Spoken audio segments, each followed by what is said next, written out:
All right. We are live. Let's see.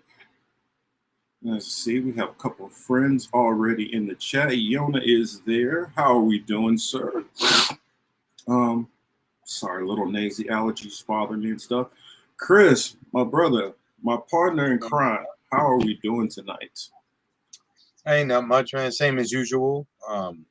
It's a long week of work. Paying attention to these stories, seeing what bullshit comes across the radar. And Yona, Shadow, Bulla, everybody, what's up? Marcus, how was your week, man? I saw you Thursday. You did good too, by the way.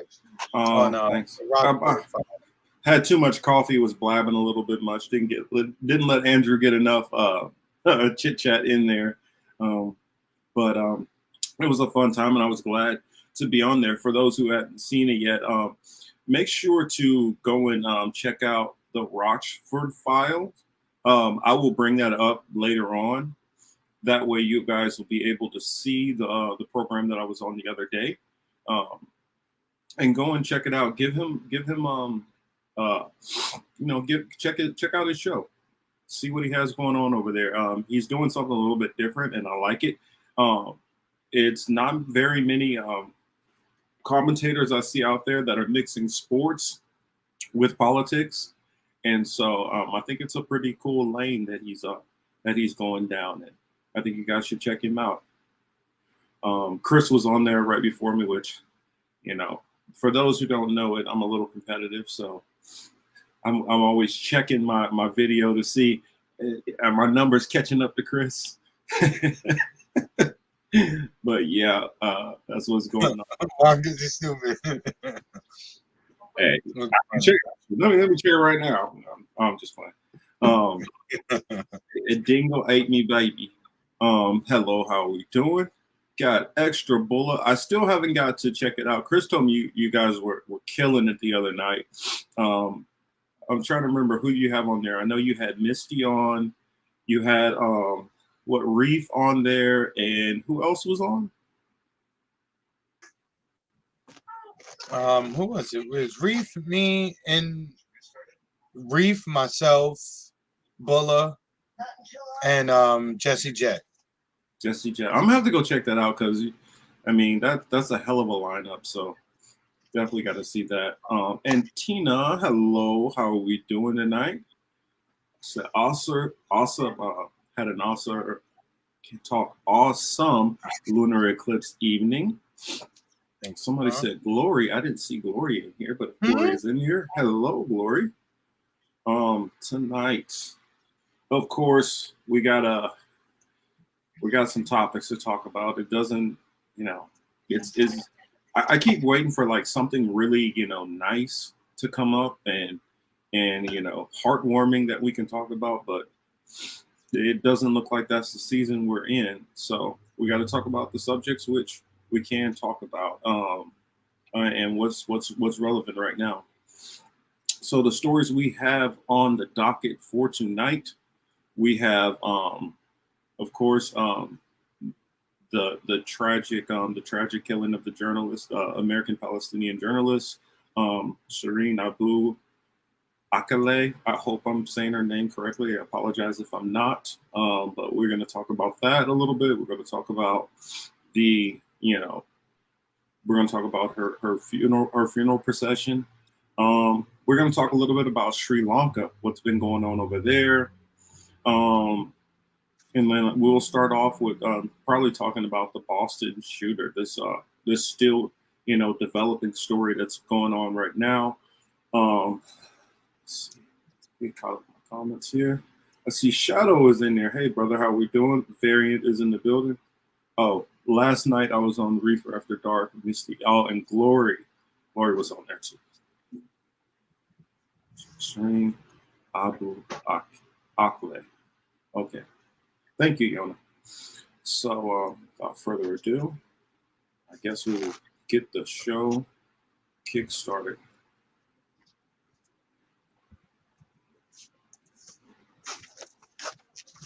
Because you have a question that you need an answer to. Hello, and thank you for joining me. This is the The political matrix. Bookmarks, because these words did not come from us. Mostly kidding.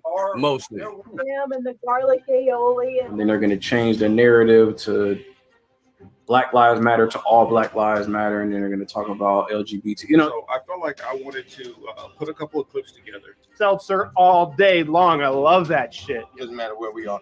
We obviously came up in the house. And you know how he treats them. He don't treat them nice at all. He real rough with them, and you was a good master. Budget, so much more, are forming this weird cabal. Yeah,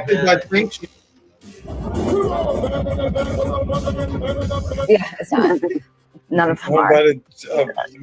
Do the Chinese own part of that? So he picked Masvidal. So I have Kobe tonight. Whether it's Biden, whether it's Obama, just sitting up there. there are people in the Green Party that can organize. No, they can organize. They usually just get blackballed by their own party too. Taking orders from the private industry here. You know, like I say, people come on here, they can say stuff they don't normally say on their own shows, which is fine.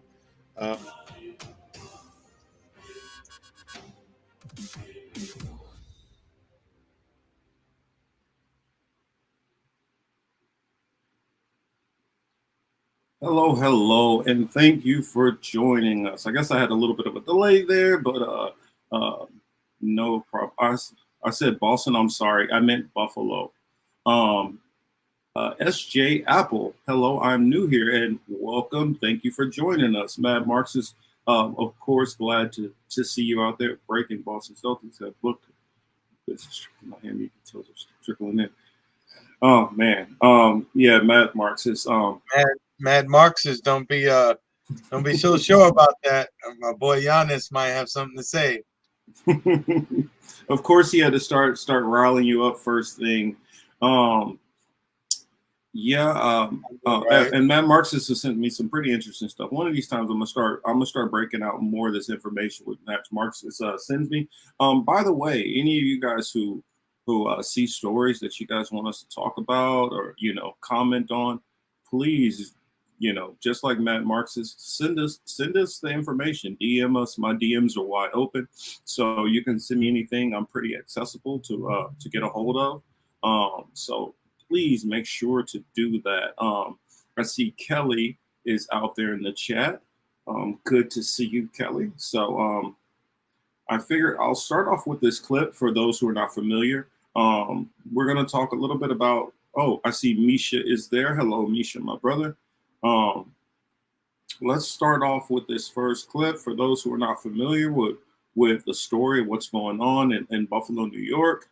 We'll start off with this clip, show you guys what's going on, and then we will, of course, comment and talk about it. So, and my condolences to the families, already who have lost loved ones.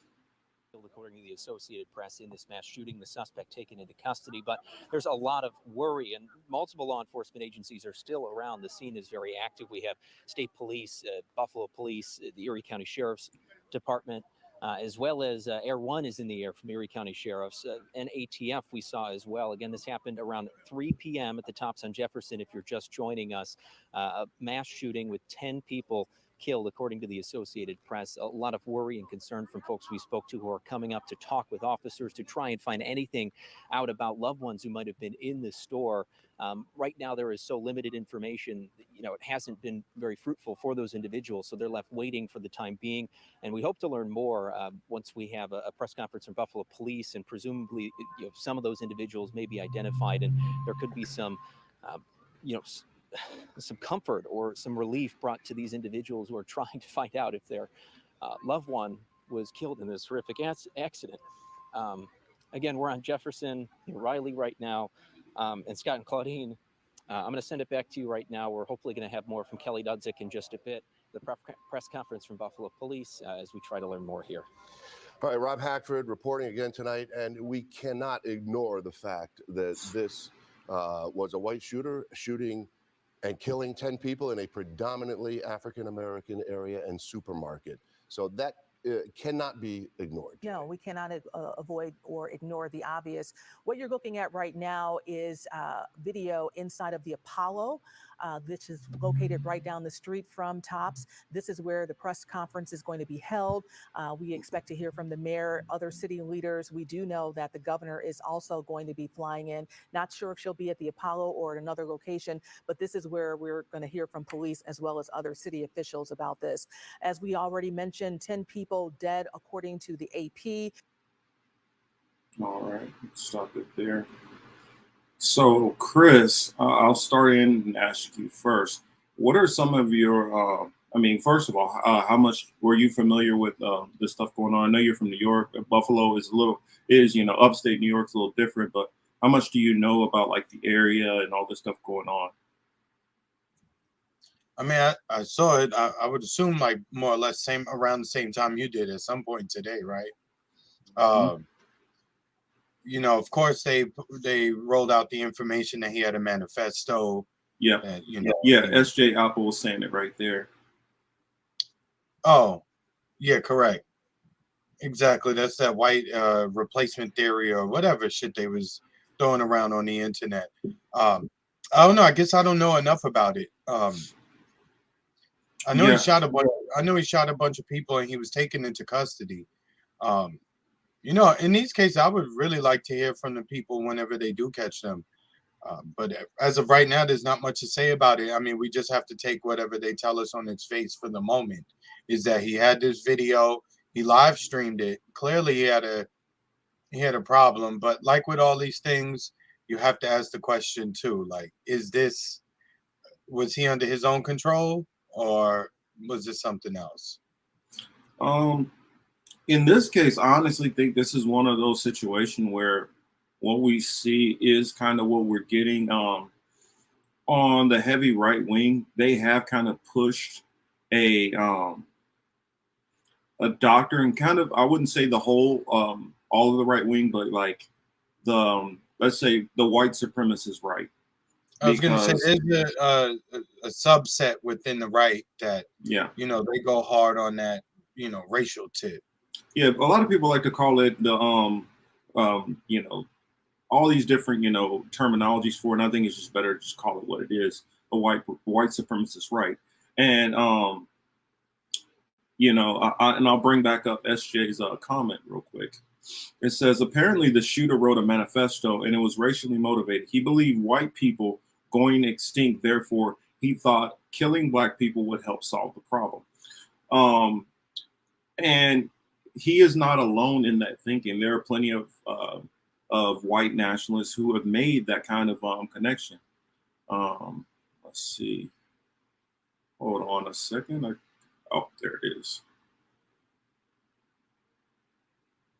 Here, check that out now, Indy, and then let me know. Baba Yaga, hello, glad to see you in here. And I see Ali is joining us also. Ali says 100 people shot here in the last 120 hours. Shaking my head, fellas. And then Yona also talked about an attack out in the Los Angeles area, I guess a market in South Central area, which I hadn't even heard about yet. But if you guys have more information on that, please let us know, and then we can try to report or share that information with everybody out there. It is, got it, we're good. Okay, thanks. Cool, Indy. This has been something which, a lot of people, which they might not know about. Like, I actually heard a video of somebody literally saying that, oh yeah, our generation, we got rid of racism. And then Obama came along. I'm like, no, you're a white woman. That's why you would make that comment. Racism has not went anywhere. Lies. Yes, racism has not went anywhere. Now, maybe for that individual, racism has went somewhere. But think about it, that shooting that they had in Texas not that long ago under first couple of years of Trump. Remember what he said? He was shooting as many Latinos and Hispanics because he felt like they were overrunning the country. And then he also had a rant about automation, which, all of these theories have some kind of a grain of truth. But if you listen to certain outlets, they can always foment these things. and turn them dangerous and scary and negative. Is there a growing Hispanic population in America? Yes, without a doubt, that's obvious. Is there a declining? Within the? What am I thinking? I guess the white Caucasian population. Yes, there are all kind of studies showing that the birth rates are declining. Caucasian families are having less kids. All of those things are facts. And so, is there fear from some white people about becoming the minorities in this country? Yes, I believe that the critical race theory, all of these things all tie into it. It's a fear of, in my opinion, if you've gotten a lot of things through ill-gotten gains, if you went out and you terrorized the whole world for hundreds of years, I'm not saying every single white person, but I'm saying the Caucasian race has literally went all over this planet and terrorized every single person, forcing their ideology, using the sword in every different way, and did everything and gained everything through force. When you start losing that power, there is going to be some fear, because I believe some of these people believe that the things which their ancestors have done, that's what's going to happen in return back to them. And so there is this subset which are thinking those things like that. It also goes into the Roe versus Wade thing. If you go into the sheer amount, and we're going to talk about that more next week. We're going to have Ali on from Gloom and Doom headquarters. They're going to, well, I'm not sure if Sebs will be on, but I know we'll have Gloom, which is Ali. I know she agreed that she'll be on, and she's done a lot of interesting research. So we're going to talk a lot about that. But a lot of people in the right, they felt like through abortion, it's caused a diminish in the Caucasian race, especially in America. Now, I don't think what they get is that with the rise of white population, will be the rise of all populations. And so I don't think that really solves the problem, which they're thinking it will. But all of these things I feel are connected, So just your thoughts, Chris, on what I've said. Well, I actually wanted to piggyback off a Variant's comment that she made. She made a good comment, but basically more or less stole mine. I would just amend it. Yeah. The mass shooters always shoot the wrong people. Why don't they ever shoot the, whatever? Yeah. I didn't want to say it because you already know they hear it. But what I would say to that too is, the thing that's really odd is that in that right-wing space, they talk a lot about tyranny and government overreach and, the order and all these other things. So with all these quote-unquote bad guys that you're talking about, that you're discussing, that you're looking at, when you do decide to pick up a weapon, you run into a supermarket to go and shoot middle class or working class or poor people. I mean, in their mind, how did that help them? How did that help your cause? Yeah, you could say, fine. You could say, like, for the really ignorant part of that group of them, you could say, they could make the argument, well, that's 10 less, 11 less, 12 less,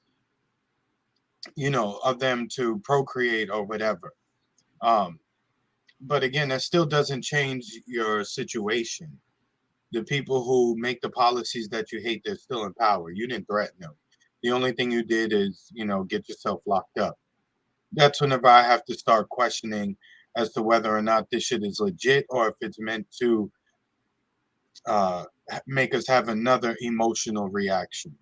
But I don't know yet, so we'll see. Before I jump off the ledge and say, like, it's a false flag or one of these things. But again, it's just weird that we have this happen, and they never go after people in positions of authority. Yeah, I mean that's one thing I always thought about also. And why get so mad at black or brown people or Asian people when majority of the government is controlled by white people, majority of the donors are white people, majority of the people who own these corporations, and pretty much literally control the whole entire world, for the most part, are mainly white people. But you have your grievances against the people who don't control shit. That doesn't make any sense to me. I mean, you think that the people that are already on the bottom, they already have it hard enough, but that's the people that you go after and attack. And shout out to Aqleh I saw come in, and who else did I see sneaking here? Signs, Baba Yaga also. Let's see.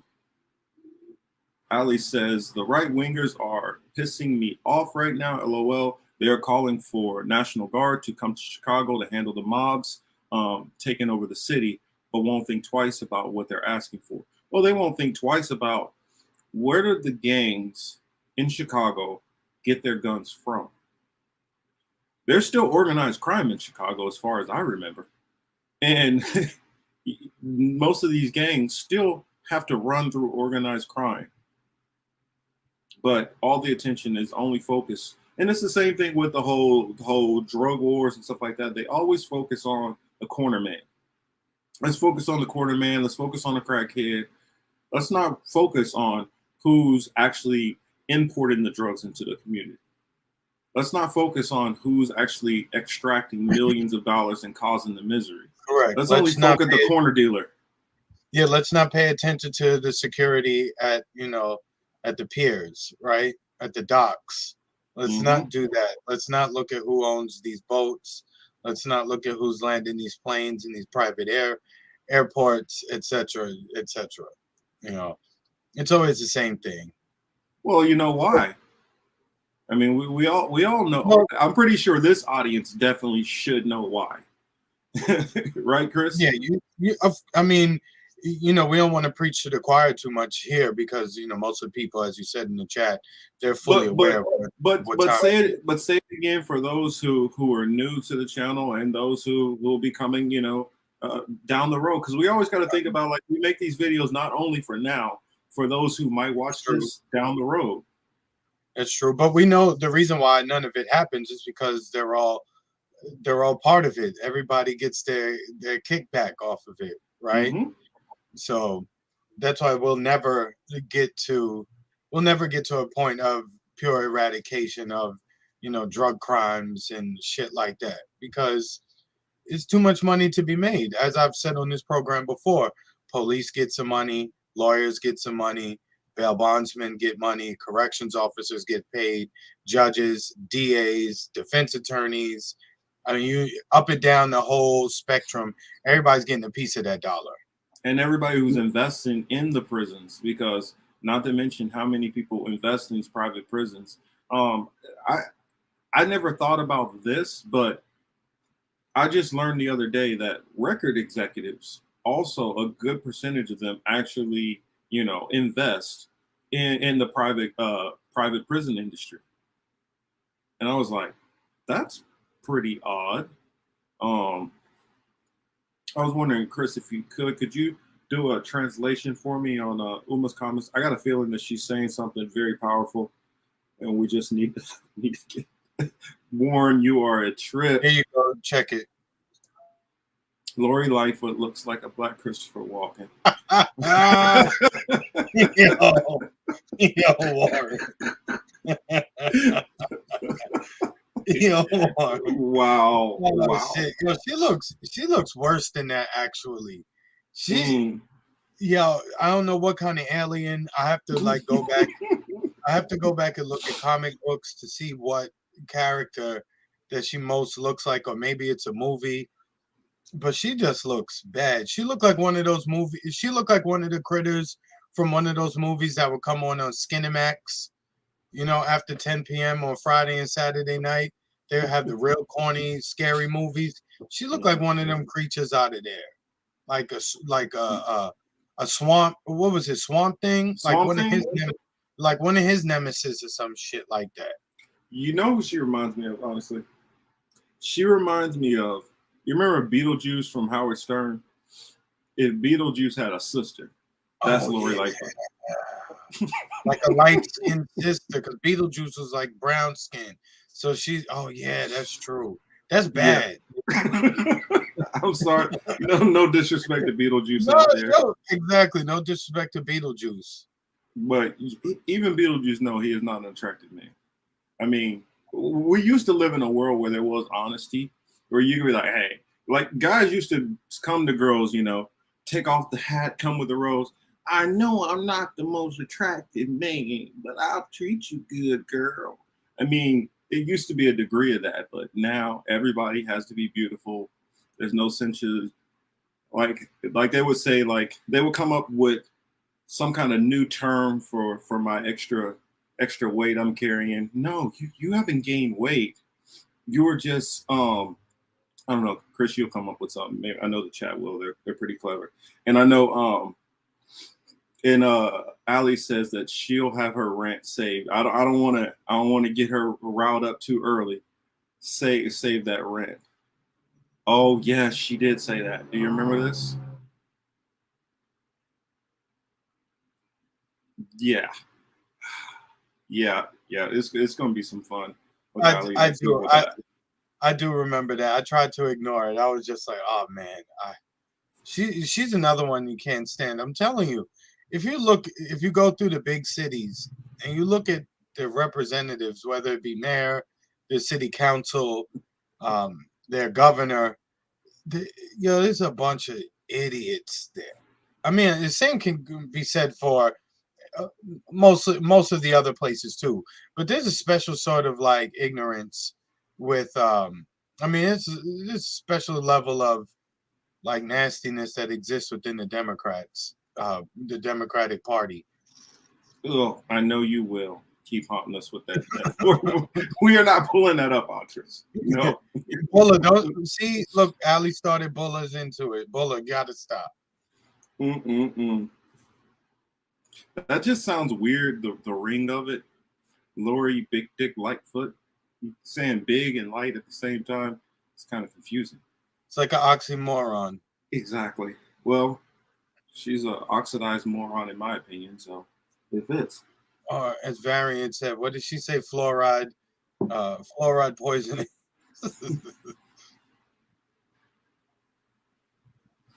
I was about to say something. With the whole Roe versus Wade thing, and they talking about, the whole just pass out pictures of her. Just pass out pictures of her. And you'd be like, ooh, do I want to have a possibility of bringing one of those into the world? Let me wrap up. Look, matter of fact, like it won't even work. I mean, imagine you getting ready and oh yeah, you that was your last thing you saw right before. I mean, the lady on the other end is gonna be so disappointed. She's like, "What's wrong with you?" But at that point, you get to be honest and be like, "Look, I saw Lori Lightfoot. She's gonna dry up too." So you both. You might scratch something. let me see what y'all doing. Y'all got onto this Lori Lightfoot thing, and the jokes are coming out, fast and furious. So let's see. Ooh, that's pretty bad too. Signs says, let me put it up here.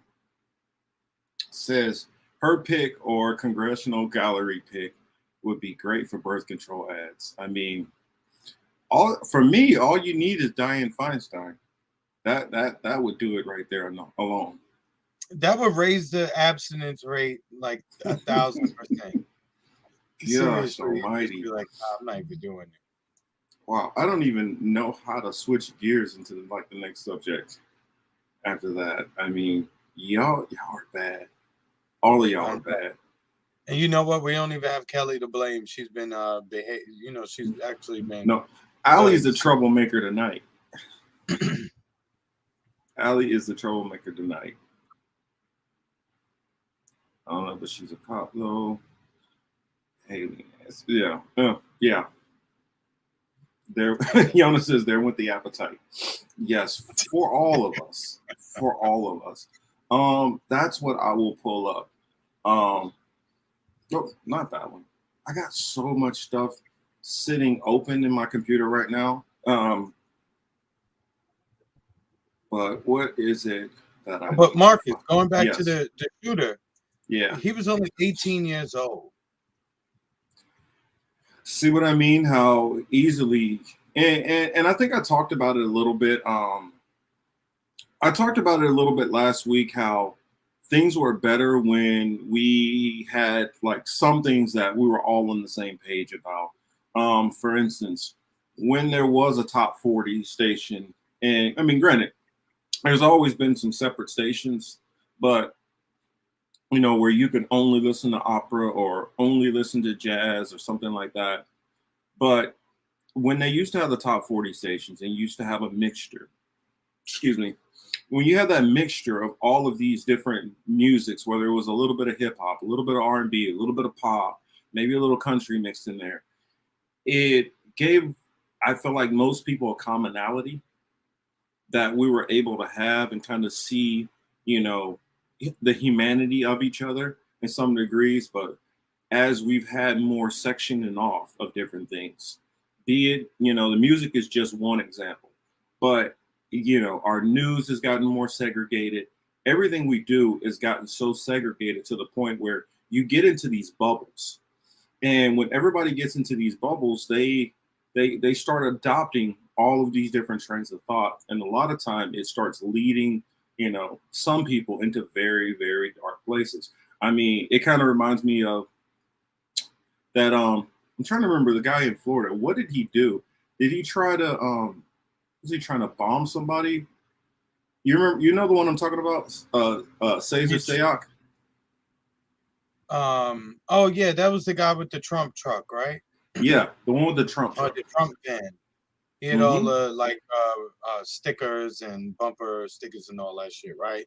Yeah, supposedly he wanted to go. You know, this shit happened so much, and you know, so much happened since then. I don't even remember all the details surrounding that. I just know they tried to make him seem like he was a crazy Trump supporter who was getting ready to go do some harm somewhere. I'm not 100% sure. But Marcus, I want you to read this bullshit real quick. Go for it. Regarding the shooter, I just want you to see Al Sharpton's quote. Oh Lord, he's another one who he gets on my goddamn nerves. I ain't even gonna lie to you, kid. Well, go ahead and bring it up then. Yeah, here it is. Can you see it now? Hold on a sec. Yeah, I see it. Look what he says here.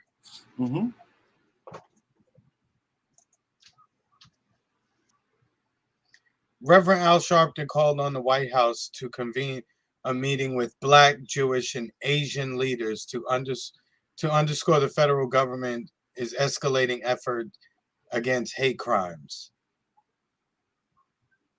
What? Sorry, can you read that again? maybe I missed something in there. Like, let me focus this time around. Correct. The Reverend Al Sharpton called on the White House to convene a meeting with Black, Jewish, and Asian leaders to underscore the federal government is escalating its efforts against hate crimes.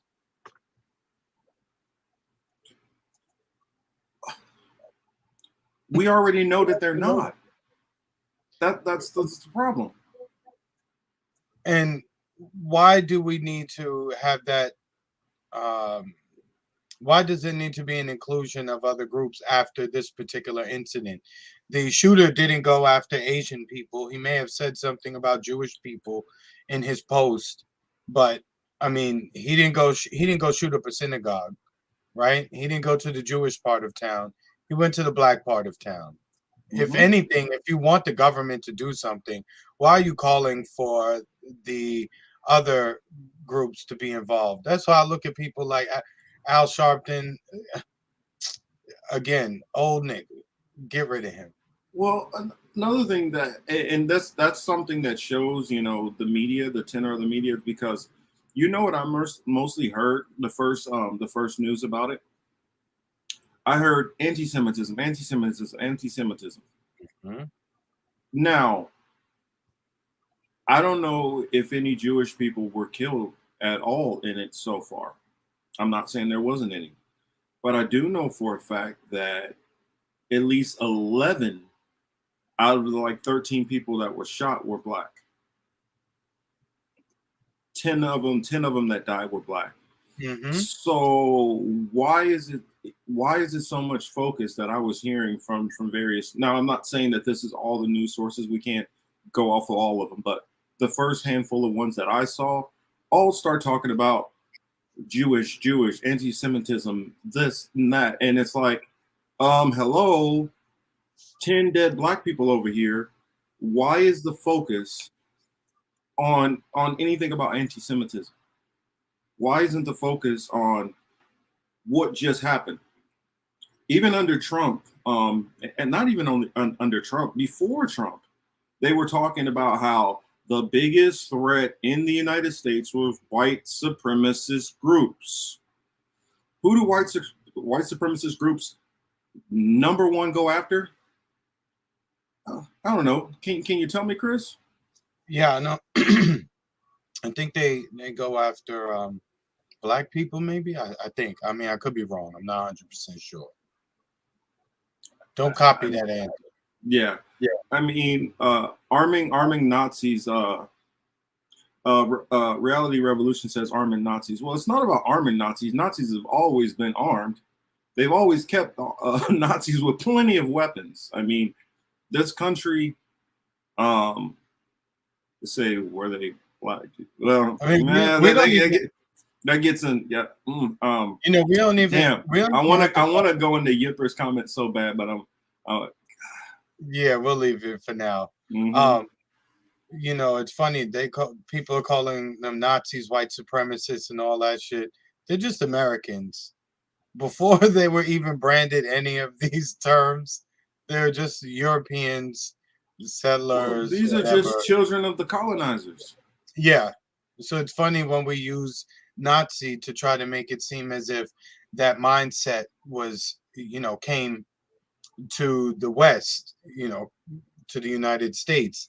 That mindset was that mindset, yeah, it goes from all the colonizers who came over from Europe, going into all of these, you know, black and brown countries, enslaving people, you know, pillaging them, going into all of these different categories. This is what they've always done. Conquistadors, exactly. Baby conquistadors want to swing sword just like daddy. It's the same thing. You go back hundreds of years before the conquistadors first came over here. You start looking at the Renaissance. A lot of people, I don't even think that they really tie it in and think about it. Renaissance is the rebirth. Rebirth of what? Because they make Roman history so vague as to the time periods and what was going on, and they make it seem like all the way from the early centuries to the time of basically Christ and the Israelites, it's literally been the same Roman Empire all the way until it start falling apart and becoming into separate nation states, which that's not true. There's been technically at least 3 different versions of the Roman Empire. And when you start going into that history and understanding that, you realize that somebody had to be thrown out of power for people to come back in power and then call it a rebirth, because that's what Renaissance means. It's a rebirth. And so with that rebirth of a former empire that had been deposed, what did they do as soon as they got back in power? Was Carthage. Carthage had a big part to play in the breaking apart of the first. No, not the first. Yeah. Or no, was it the second one? I think it was the second one. No, I'm getting it backwards again. No, it was the first one. Sorry. When the first one started to fall apart, it did have to do with Carthage and Hannibal. And once he came through, then you had all the different, the Scythians and all of these other different groups, which helped, tear that empire, tear that empire apart. But even before Romans, what did the Greeks go and do? We're colonizers and running through and doing the same damn shit. And so destroying and erasing culture as much as they could. Exactly. And so is it a surprise that some of the descendants of those same people hold those same mentalities and want to do the same shit? Yeah, so it's not really even Nazis or any of that stuff, This is a sick mentality that has been carried on for centuries, generations. This mentality has been passed down through a strand of their people. That's the reason why you had I'm trying to remember what his name, John Brown, who literally talked about some white people needed to be exterminated. And this is a white man saying that a good chunk of his people need to be exterminated. That not a black or brown person said that. It's because he's looking at the evilness of what was around him and surrounds him. And then it always cracks me up. I'll hear people every now and then, they'll say, you know what, humans, we're just bad. No, it's not humans. It's been the humans that have been in control for the last 2,000 years have just literally wreaked havoc on everybody. And they haven't just been horrible to black and brown. They're horrible to their own people. I mean, even once they had power, what did they start doing? I mean, think about it. How small was Spain compared to the Americas? How small were most of those European countries compared to all the places they went? They were tiny, but they wanted the whole entire damn thing.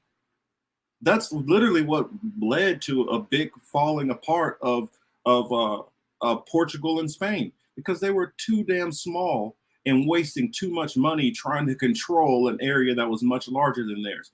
Instead of just being happy with the ill-gotten gains they had, they felt the need to, I still need to keep this stronghold of power over these people. And I mean, it's a weird sickness that a lot of these conquistadors had. They had it all. They had money, they had wealth, they had more than they knew what to do with.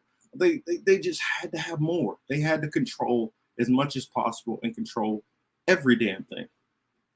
Let me catch up on some of these comments here, because you guys have been firing off some good comments I see. Oh, go ahead, Chris. No. I was going to let you just, go through the comments. SJ, great comment here. Says, I don't understand why a lot of these races who have a problem with everyone who isn't white just move to Nordic countries. Exactly. There's so many places they could move. America. It's my America. That's why it used to kill me when you'd have a racist white person say, go back to the country you came from. No, bitch, go back to the country you came from. You are not native to this motherfucker. You don't belong here. So what are you talking about? Either you be here and you get along and you try to make peace with people, or you fucking leave. Quit with this Karen energy. And now it's gotten to a more passive aggressive form where they'll just call the police and stuff. Whereas before it led to lynch mobs, as we see in the early 1900s. Another thing I have, this motherfucker just shot up like a whole bunch of people. Why you didn't kill him on sight? So what, he had his hands up and he was on his knees and he wanted to surrender. I mean, you shoot people in the back running away from you at Carl Lewis type speeds and you shoot them. Just get rid of them. What purpose does it serve to take him through the quote unquote legal process? There's no point in it. We know it was you shot him. Again, I'm not always into capital punishment, but in cases like this, just end them, erase them, and that's it. Let's move forward. There's no lesson to be learned. There's no, let's have him rehabilitate and go back to talk to people in his community who feel the same way. Nah, fuck that. Get rid of him. And let's move the hell on. Well said. I mean, we don't have the tender-hearted nature of some people around anymore. And you know what? It's gonna piss me off. I ain't even gonna lie. I mean, I guess I'm kind of preparing myself for it, but it's gonna piss me off if they do the press conference with the families and they're all on that same bullshit about, oh, we forgive him. The Lord tells fuck that us to forgiveness forgive. bullshit. I don't want to hear it. I really don't. Like, I'm just gonna have to tell them to. Well, you know, I don't have to tell them shit. They lost people, and I want to be sensitive to that. But at the same time, like, don't stand there and say that you feel sorry for this piece of shit. You know? Yeah. Correct, Captain. Yeah, we don't need to spend any money on them. I mean, we don't need to come up with a concoction to insert in his veins either. Look, you get a samurai blade. Maybe you want to take his head off like that, Actually, or a bullet. You know. That's actually smarter than what I was thinking, because the samurai sword, you don't have to waste any money. You can reuse that over and over and over. You just get that sharpening rock. You just keep sharpening that. Done one time. Or bring back guillotines. Yeah, correct. I mean, because you know the way China used to do it back in the day. You know, double tap to the back of the head and charge the bullets to the family. Look, Kelly and Baba both were, you know, they're onto something. Baba says, "Get ready for Crump Esquire," and Kelly says, "You beat me to it." Look, they're coming, ladies. Y'all have to give him a little bit. It's only been 5 minutes. He needs about 10 to 15 to get there. But yeah, you know, reality revolution. I'd have to disagree there with you. They say, I disagree. All are entitled to trial by jury if he's not knowing this. No, when you kill 10 people and you're caught red fucking handy, there's what trial do you need? I don't understand that logic. We saw you. What your reason for doing it is irrelevant. It doesn't matter. It's not as if we're unsure if you did it or not. As Marcus said, red-handed, we got you. You're surrendering. Yo, just clip him right there on site. That's it.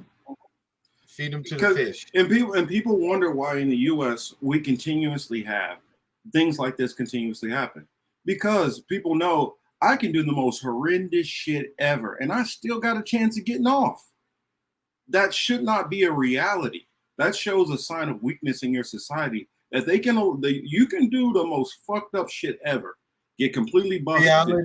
Reality, I would say to that, what if he's sorry, Marcus? I would say to that, what if he's schizophrenic comment? Dude had the wherewithal to stream all of this, by the way. He was live streaming this. He got dressed for this. He didn't just put on a pair of sweatpants, sneakers, go grab the gun, and go there. All right. He got dressed like, you know, he was in GTA. For those who don't know, Grand Theft Auto video game. So with that being said, and if he is schizophrenic and he went to do that, same difference. Get rid of him just the same. I know that sounds harsh to some people, but you just took the lives of 10 people. I don't have it in me to say, oh, what's wrong with you? Poor thing. Nah, you didn't hit somebody driving and you fell asleep. You know, I know you're not defending him. I'm just saying, I just don't have. But yeah, when you pick up a weapon and you kill multiple people, we can't do oopsie sorries on that. I mean, I look at it like this: most people's favorite pet, or a lot of people look at their dog or cat or whatever as a part of the family. If your dog gets out and mauls 4 kids and kills them, they're not going to be like, well, I mean, the dog was just having a bad day. He was hungry. He hasn't eaten in 8 days. He was abused. They're going to put him down. No, I mean, that person, that's saying, you know, these people's life is invaluable. Or this, it's almost like, to me, it's like saying that this person who killed these 10 people, their life is more valuable than the 10 lives they took.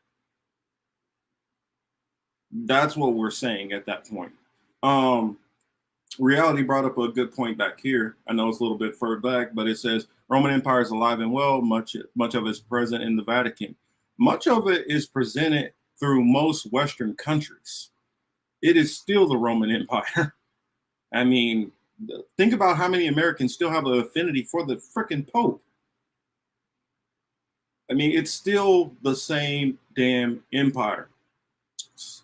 Stephen Clary brought up something. British Empire was by far the biggest spread across the worldwide. It's funny you say that. Let me know in the chat if you guys want me to bring up a video about the British Empire that I think everybody should see. I mean, it's not very long, but you know, let me know out there. Say yes, say no, and if so, then just give me a second. I'll pull this video up. If not, we'll just keep rolling along. You know, Yipper, you say you agree. Let me just put the comment up so everybody can see it, right? Mm-hmm. I have to agree with reality on this. You're asking the cops to work in the same system that allowed this to happen. My response to that is they shoot people running away in their back. So if you know that this guy finishes committing this heinous act, you know what? I don't mind if you were to get trigger happy in this case and put the dude down. If this guy was Arabic, do you think they would have took him into custody alive? If he was any black or brown person, do you think that he would have been taken into custody alive? I'm just asking. I mean, I know that's a token thing for people to ask, but think about it. There's no way I believe that this kid would have been taken into custody alive unless he was white. So the whole, well, there's no doubt in my mind he wouldn't have survived. Exactly, SJ Apple. Oh, of course. Man, look, that's what I'm saying. What was it? The guy in South Carolina running away. They did him dirty. They shot him in the back and then threw the gun next to his body. Mm-hmm. Thank God somebody caught it. I mean, I kind of scoff, but there's nothing really funny about it, you know.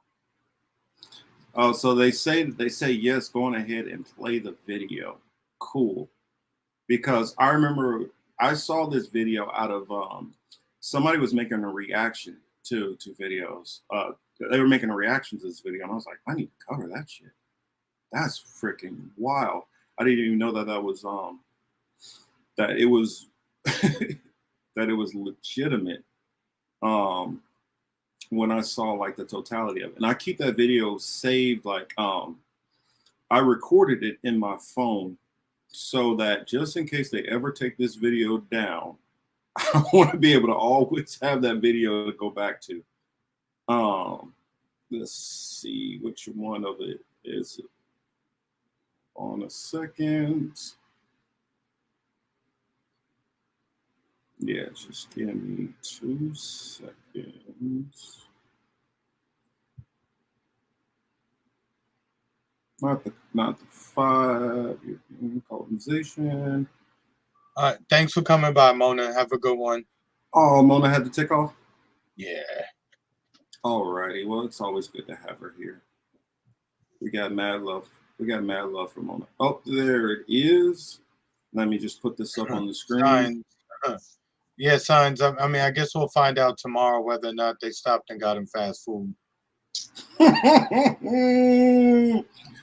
That was the Dylan Roof thing, right? Mm-hmm. All right, I'm just getting it to the beginning of it. This video I covered on my channel. And so I decided to put Europe and the British Empire, and I put the and I guess since we don't have as many topics as we normally do, got the time to be able to go into this a little bit. But I don't even know if you saw this one, Chris. This is on my Hebrew Apologetics page. Thank you. It's called Indo-Europeans, Volume 4. Marcus, I saw your face looking kind of slim in that video. Cam, what's going on? Yeah, I tell people don't believe me. I've definitely put on some weight since then. Look, y'all want to see it to crack a joke? Yeah, y'all can see it. Look, I'm only laughing because the same thing happened to me. So mm-hmm. I'll back it up that way you guys can see. Look at that guy. Yeah, I definitely gained some weight since then. And I see Ruby Creel is in here. Hey, Ruby, glad to see you. But I still have coffee mug I stole from Waffle House. That's funny. All right, let's get to the clip. I think I have one more after this. I don't know. We'll figure it out. Anyway, hopefully you guys enjoy the video. Remember, please subscribe, please like, and please share. Thank you. For a good chunk of the past few centuries, this music was the final bus music played for people across the entire world. The English and later the British have been responsible for invading and conquering more countries and people than any other nation in human history. And honestly, it's startling just how many places they've been to. In this video, I'm going to do my best at attempting to visualize all of Britain's invasions and conquests for you, continent by continent, in as brief a time as possible. Why is the sound not working? Europe. Ireland was the first target of British conquest as 1169. Within 400 years of gradual conquests, the entire island was ruled by the British and remained that way until most of it was granted independence in 1921. Historically, France has probably been invaded by the English more times than any other country in the world. Just take a look at this huge list of invasions. There's not even enough time to talk about a third of these, and for a time, all of this territory inside of modern France was directly controlled by the English, with Calais being the final piece that fell in 1557. Well, except for that time when the British took over Corsica for a couple years. The British continued to invade Spain by the millions every winter, but in the past, they've come with a lot less friendly intentions. English and later British soldiers invaded under the Black Prince in 1367 and continued on through the First, Second, Third, and Fourth raids on Cadiz, and that time when the British took over Gibraltar and Minorca. They gave Minorca back, but decided on keeping Gibraltar forever. In recent history, the British have invaded Belgium in order to support the Belgians. But that wasn't always the case. They conducted two pretty large-scale invasions of modern-day Belgium in 1654 and again in 1701. And Flanders itself was ruled by the English for a few years in the 14th century. The Netherlands was one of England's historical arch-rivals, and so there's been plenty of invasions going in this direction across the 17th and 18th centuries. In 1940, the British technically invaded and took over Iceland before falling into the hands of the Germans. But this was heavily protested by the Icelandic government at the time, so in my books, it still counts as an invasion. Italy, of course, was invaded by the British Army during the Second World War as well in 1943, but there were plenty of invasions before then, dating back to Richard the Lionheart's invasion in 1190. Germany, too, was obviously invaded by the British Army in 1945, and northwestern Germany was occupied by the British for 3 years until 1948. But a lot of German territory was ruled by Britain long before then. The islands of Heligoland were British for most of the 19th century, and the Kingdom of Hanover was effectively ruled under a personal union for over a century between 1714 and 1837. Austria was also invaded in 1945, and the southwest of the country was occupied for a decade. Norway was invaded in 1810 and 1812 during the Napoleonic Wars when it was a part of Denmark-Norway because Denmark was aligned to France, so obviously Denmark was invaded during that time as well. Finland, Estonia, Latvia were all briefly invaded by small units during the Crimean War against Russia because they were all part of the Russian Empire at the time. And of course, Russia itself was invaded then too, as well as in 1918 when the British took over a large chunk of northern Russia for a time in their fight against the Bolsheviks. The territory of modern Ukraine was invaded by British Army units during the Crimean War. The British took over the Croatian island of Vis between 1807 and 1814 during their fight against Napoleon. The British Army had boots and guns on the ground in Bosnia recently between 1992 and 95, fighting against the Bosnian Serbs, and around the same time, the RAF also carried out bombing strikes against Serbian Serb targets in Serbia in 1999. Montenegro was briefly blockaded and invaded in 1913 during the First Balkan War. The British owned the westernmost Ionian islands of Greece between 1815 and 1863 before they gave them back, while Bulgaria was invaded and almost entirely occupied by the British Army between 1918 and 1919 at the end of World War I. Cyprus was a British protectorate between 1878 and 1914 when they decided to just outright annex it to piss off the Turks, and it remained annexed until 1960, except for two small chunks that are still British today. Turkey itself was massively invaded by the British during World War I, and part of it was occupied between 1919 and 1923. That wraps up Europe, so let's move on to Palestine as well as Jordan, where British controlled from the end of World War I to 1948 and 1946 respectively. Lebanon and Syria were both occupied from the Vichy French government briefly during World War II. Iraq was ruled between 1919 and 1932 and invaded again during the Second World War, and again in 1991, and again in 2003. Kuwait was a colony for over 60 years until 1966. Georgia and Azerbaijan were both invaded and occupied right at the end of World War I for a year. Iran has been invaded at least 3 times, with the most notable example being the joint Anglo-Soviet invasion of 1941. Turkmenistan was invaded in 1918 to prevent Bolshevik influence from spreading any further. Afghanistan is a favorite British invasion spot since it's been invaded in 1839, 1878, 1919, and again in 2001. Qatar, Bahrain, the United Arab Emirates, and Oman were all controlled by the British until the early 1970s, while a chunk of Yemen was controlled for over a century between 1839 and 1967. India, Pakistan, Bangladesh, and Sri Lanka were all, of course, invaded many times and outright ruled by the British Empire in part for nearly 2 centuries between 1757 and 1947. Nepal was invaded in 1814 but never successfully conquered. Bhutan was invaded in 1772 and again in 1864 and was sort of conquered as a protectorate between 1910 and 1948. Burma/Myanmar was invaded in 1826 and was definitely successfully conquered and ruled through 1947. Thailand was briefly invaded in 1945 since they were allied to Japan in World War II, and so was Vietnam in the same year, but that was to support the French government against the growing independence movement. Malaysia and Singapore were each conquered and ruled up until the 1950s and 1960s. Brunei was conquered and ruled up until the 1980s, whereas the Philippines were briefly invaded during the 7 Years' War. China got invaded a lot, and Hong Kong was a colony until as recently as 1997. And while not outright invaded, part of Japan was occupied following World War II between 1946 and 1952. And finally, Indonesia was invaded a bunch during the Napoleonic Wars since it was a Dutch colony aligned to France at the time. Next up, Oceania. Australia and New Zealand, of course, were invaded by the British and established as colonies that each gained independence in 1931. Papua New Guinea was also a British colony for a time, as were the island countries of Fiji, Kiribati, the Solomon Islands, Tuvalu, and Vanuatu. Let's move back over to Africa next, which the British have violently visited a lot. In terms of just places the British outright colonized after invasions, there's the Gambia, Sierra Leone, Ghana, Nigeria, Egypt, Sudan, South Sudan, Uganda, Kenya, Tanzania, Zambia, Malawi, Zimbabwe, Botswana, Namibia, and South Africa, along with parts of modern-day Somalia and Guinea. Senegal was briefly invaded and had some of their coastline taken over in the 1700s. While during the Second World War, the British invaded the French colonies of Djibouti, Madagascar, and Comoros after they aligned themselves with the Nazi Vichy regime, and the Italian colonies of Libya, Eritrea, and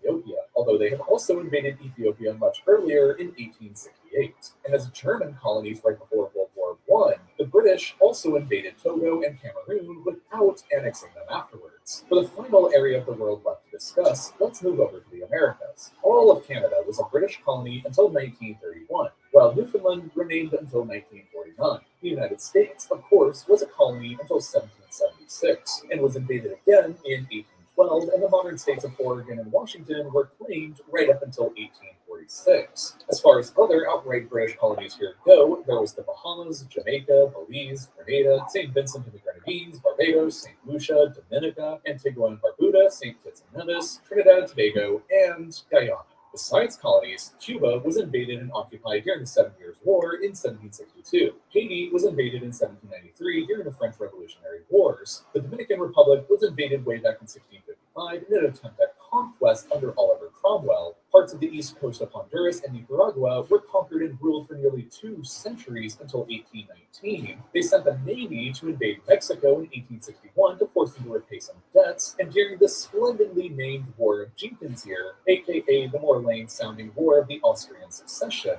the British invaded a lot of Spain's colonies, including Panama, a huge one into Colombia, and ultimately Peru. In 1796, the British took over Suriname because it was a Dutch colony, and they they were allied with the revolutionary French and later Napoleon. They also invaded Martinique and Guadeloupe because they actually were French during the Napoleonic Wars. Venezuela was invaded in 1902 as part of the so-called Venezuela crisis to force the country to repay some debts they had defaulted on, kind of like Mexico, while Argentina and Uruguay were both invaded during the Napoleonic Wars as well in 1806 when Spain and her colonies were still allied with Napoleon. And that pretty much sums up all of the territory the British have ever ruled and all of the countries the small island has ever invaded.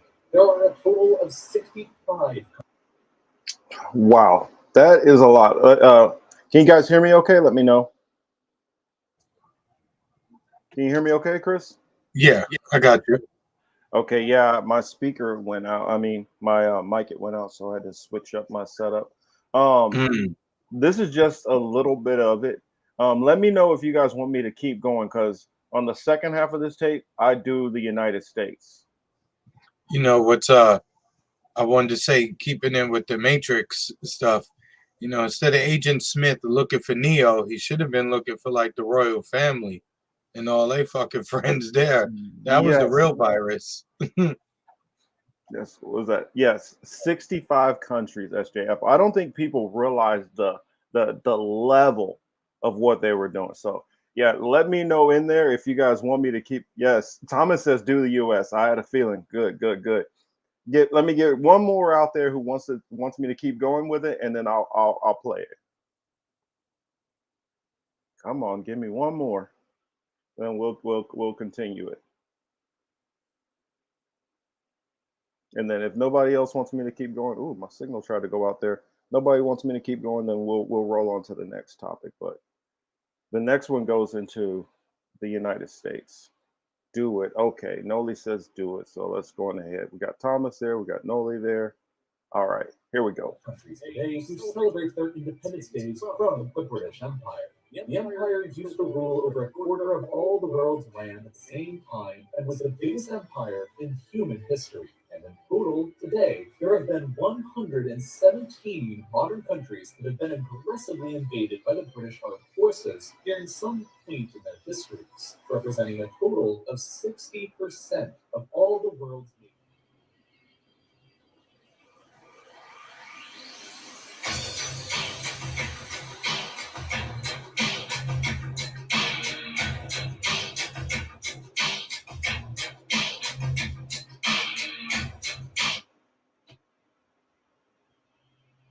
Yeah, early editing, so it's a little choppy.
And that's just a quick summation. That's not even like a totality of all of them in there. That's just a summation. It left out a lot of different, like how it said, against ISIL. That's not naming all the countries we're even in. That's not even factoring in the CIA or all the dirty wars too. So guarantee you that number is much higher. Now, as you guys can see, it said number 62, North Korea. Obviously, actually, I'm gonna do it this way. See, North Korea is this was done in advance, so I guess they hadn't factored in, all the shit that's going on now as a possible next war that we can be going into. Oh yeah, by the way, I want to let everybody know that we're on Rockfin also. So definitely go and check out Rockfin if you have Rockfin, and if you guys are on Rockfin watching, I am reviewing the comments over there also. So I'll make sure to answer your comments over there to get you guys involved in the chat. I noticed last couple of times I forget to do that. Or forget to ask Chris to do that. So I want to make sure that we don't leave anybody out who is watching on Rockfin, because we've just been so used to being on YouTube. Oh yeah, and if you guys want me to what it says at the end, this last part, it goes through all of the different nations and which nations, the amount of wars and stuff like that, which they had going on. I figure... I guess I can let it go a little bit more, but it's interesting seeing your comments. Some people said that when you see the totality of it like that in succession, I mean, it literally looks like they take maybe 1 year off from a war and then start another war, or sometimes have 2 or 3 wars going on at the same damn time. Thomas says, damn, no one resisted the U.S. government like the native tribes. Although overwhelmed by disease and attacks, my people put up a fight. Then the USA attacked much of the world throughout war and proxy war. They actually, the crazy part about the disease part is the disease was a weapon. They literally went out, left blankets on the dead so that those blankets would create what was known as later on smallpox and yellow fever. And then out of an act of kindness and let's have Thanksgiving and let's get along and let's have a peace treaty, they passed out these blankets. So it would spread disease through a lot of the tribes because they couldn't kill them off, that way. So once they had disease running through the tribes and killing them off through disease, then they attacked them while they were weak. And so that's often not factored in when a lot of white supremacists like to make it like they were so much more dominant over the native population here. There was a lot of trickery and cheating also to accomplish those goals. It wasn't just straight up, fight for fight. So that needs to be factored into the equation also. Science says, I just feel Russia or North Korea today could definitely be problematic to the U.S. A lot of countries can be, because you got to remember, if you went around starting all this shit with all these people, you have a lot of bad blood out there. Science says, I just feel for the poor souls and penguins that haven't experienced true American love in the form of bullets bombing, bio-poisoning those poor Antarcticans. Exactly. That's what we have going on here. I mean, it's disgusting. Making sure to check to see any comments. I'm watching over there. I don't want to have anybody feel like we're leaving them out. I know somebody got upset with me last time, so I want to make sure. Chris, what are your thoughts after seeing all that?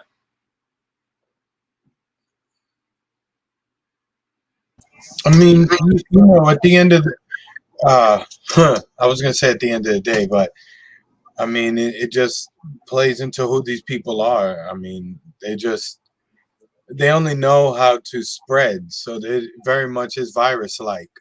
Exactly. I would assume they're fulfilling what they would think their destiny is, to destroy, conquer, rebuild, and maintain power.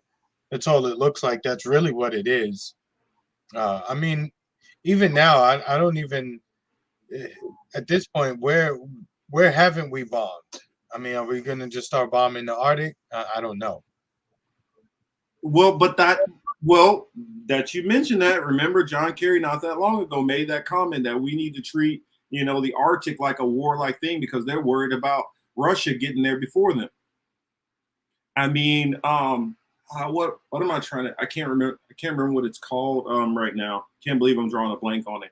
But there was literally a doctrine where, and this came out from the Roman Catholic Church about that. Basically, their duty was to go and civilize the whole world and bring them under the lens of Christianity. So somebody, I think it was SJ that brought up about the destruction which Christianity or Catholicism, which basically is the same damn thing. Anybody who's a Christian today believe virtually the same damn thing that the Catholic Church do. The only difference is pomp and circumstances a little different, but they all virtually believe the same damn thing to a degree. There's minor minutia. Yeah, it's minimal. It all depends, I guess, on the quality of the people where they're going, right? Mm-hmm. That's pretty much the only thing that'll change it. And speaking of which, I think we can go right in. Speaking of death and conquering, we look at even what happened in Israel the other day, right? You had the journalist. We're gonna get onto that next. Yeah, you had the journalist killed, and then the police show the worst kind of acts of savagery after this. Here, I guess we might as well go ahead and play this last part, finish up this last little bit, and then we'll hop into that topic. Yeah. Baba Yaga says pale face viruses. I didn't say it. Where did she? I missed that. Where did she say that? Pale face viruses. They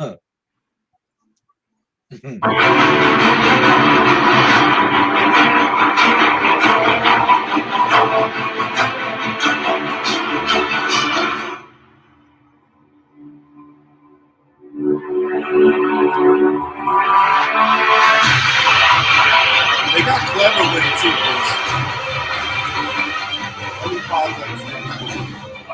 They get clever with it too because they broke up certain things. Like this is Hanover, this is Victoria. It's like all of those are fucking UK. What are you doing? Trying to be sneaky with it. It's all coming from the same place, correct? And then they'll say London. Then they'll say UK as a whole. So it diminishes some of the numbers by spreading it out over some of the different areas. But yeah, I'll let it go. This is only a couple minutes. It just goes in number. Sorry for anybody who's listening to this part. I think Noli is listening at work, but I will try to see if I can put the link to this in the chat or comment section. That way, be able to come back and check this video out later. It's actually on my Hebrew Apologetics page. The name of the video is called "Know Your History: Indo-Europeans, Volume 4." Which there's 7 of them.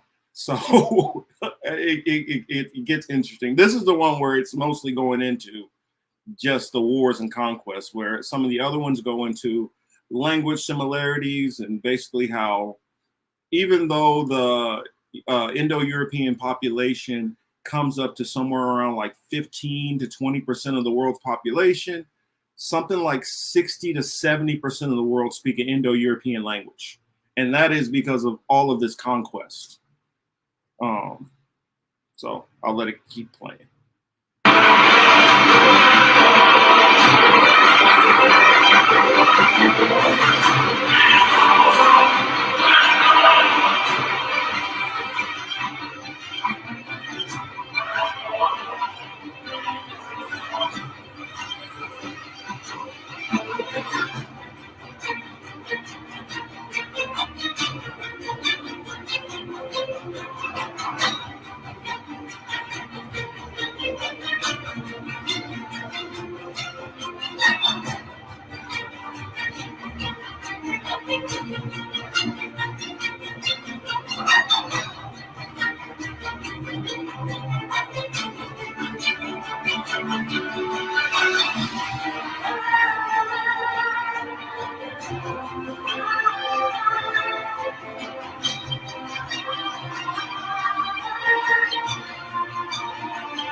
Savagery.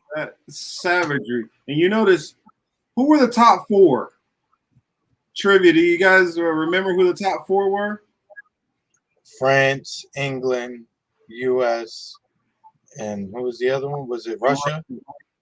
Yeah. What do they all have in common? What do they all have in common? Oh man. Just, I mean, that's that savage nature right there. Like I said, you know, in a lot of these wars were against each other. Even though these are small countries. Most of their beef was with each other. A lot of it was with each other. And so I like to push back. Anybody says, oh, well, humans as a whole, we're all just as plague. I think it's a little closer to home where you probably should look first. I'm not saying every pale face is, but damn, y'all leaders are some, Misha said it perfectly right there. Where'd it go? We are being ruled by psychopaths, and I cannot wait for their destruction. That's who we're being led by. I mean, the Bible says the earth will be in mourning while the people who are in charge stay in power. So everybody's going to be relieved once the people who are in power are taken out of power. But that's just what we're dealing with in this current reality. And it says, you know, if you can't even be good to yourself, who would you be good to? So let me try to see if I can drag that over here, put that in the, let's see, share, copy. All right. And I'm going to put this into the chat.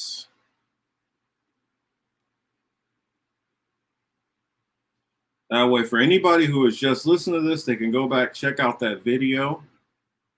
And if you like what you're seeing there, check out some of the other videos. I know lately we've been doing a lot of teaching and going into the Bible. Lately we've been doing a little bit of commentary, but I will be dropping more videos like that, going into history and research and showing some archaeology and stuff. So make sure to, you know, give that channel a little bit of love if you enjoyed what you saw there. But Chris, you were talking about something. No, we're just staying on the theme of savagery. Yeah. You know, going into the next story, we'll jump right into it. I'm pretty sure everyone here is familiar with the killing of the Al Jazeera reporter. I'm trying to pull up the video now. Oh, you're pulling it up? Yeah, I was trying to pull it up myself. If you don't, we'll race. We'll see who gets there first. There we go. Let's see. I got my stuff for my other one. I had one video perfect for it.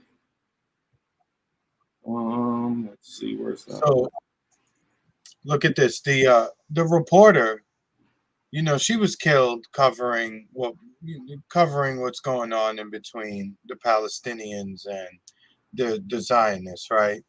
It's bad enough that she died. At her funeral, this is what took place. Or did you have the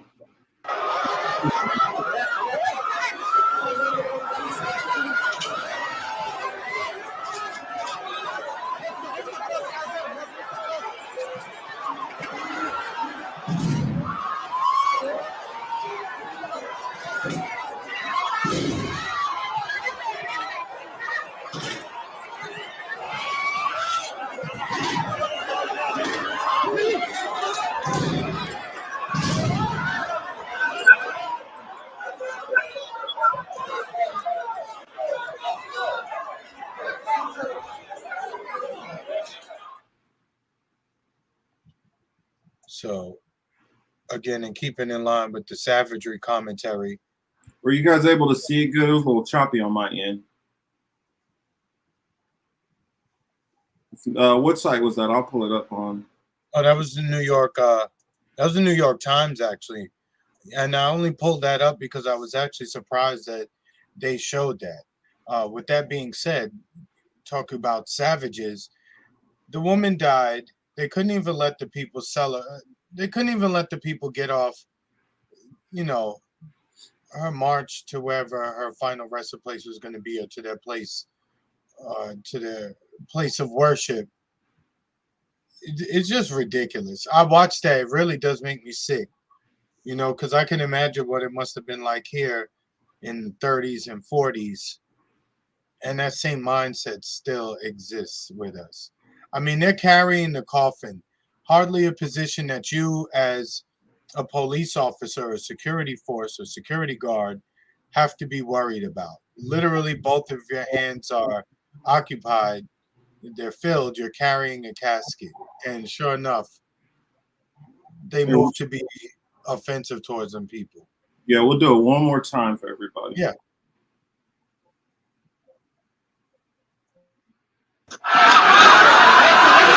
For the briefest of moments, the Israeli police and Palestinian crowd held their ground, but this was a powder keg ready to go off. And as police pushed back crowds with batons, a nearly horrifying moment.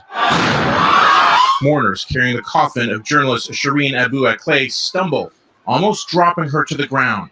The dispute Police wanted them to use a hearse. The crowd wanted to walk. Abu Aqleh, a veteran journalist working for Al Jazeera, was killed on Wednesday. She was reported. Which I have to pause that and correct him. That is not why. It wasn't about. Let me bring us back on the screen. It wasn't about them wanting her to be in a hearse. What it was about is they made a law in Israel that you cannot wave Palestinian flags. And so, since there's a law against having bless you, about against waving Palestinian flags, they were trying to yank all the flags away from the pallbearers and off of her casket. Even though she's Palestinian, she cannot have her nation's flag. They made it illegal. I mean, that's the kind of cruelty that Palestinians are dealing with in there. Exactly. A Karen call for noise. I mean, flags. Exactly. Flags. That pisses Israelis off that much. Yes, Yipper, they can't be buried in peace because you're dealing with not only just like what we brought up with the first story. The first story, 11 black people get shot, 10 of them die, and I'm hearing about anti-Semitism.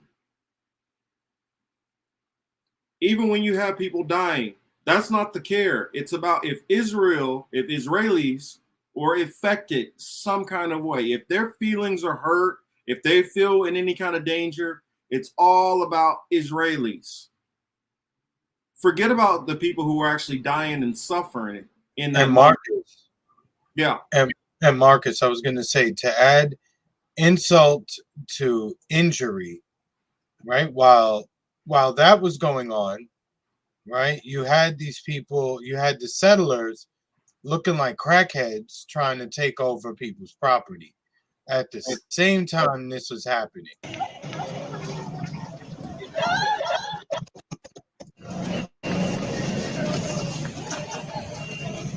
Wow. So in this video, I just wanted to, give people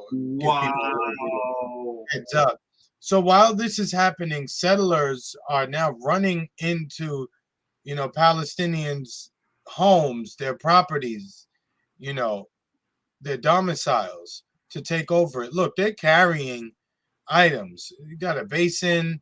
Dude look like he carrying like a washtub, furniture, mattresses. I mean, they even got their little sick ass little bastard kids on it. Yeah, I said that.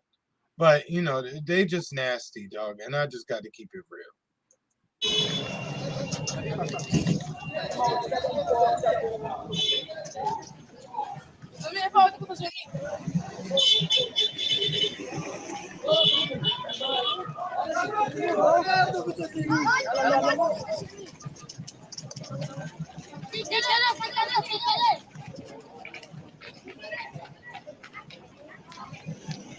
Look at these thieves.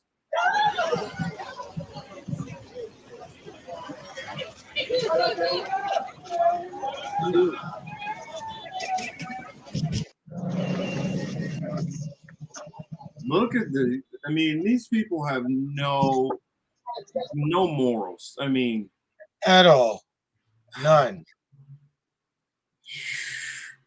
That's why, I'll button it on that one.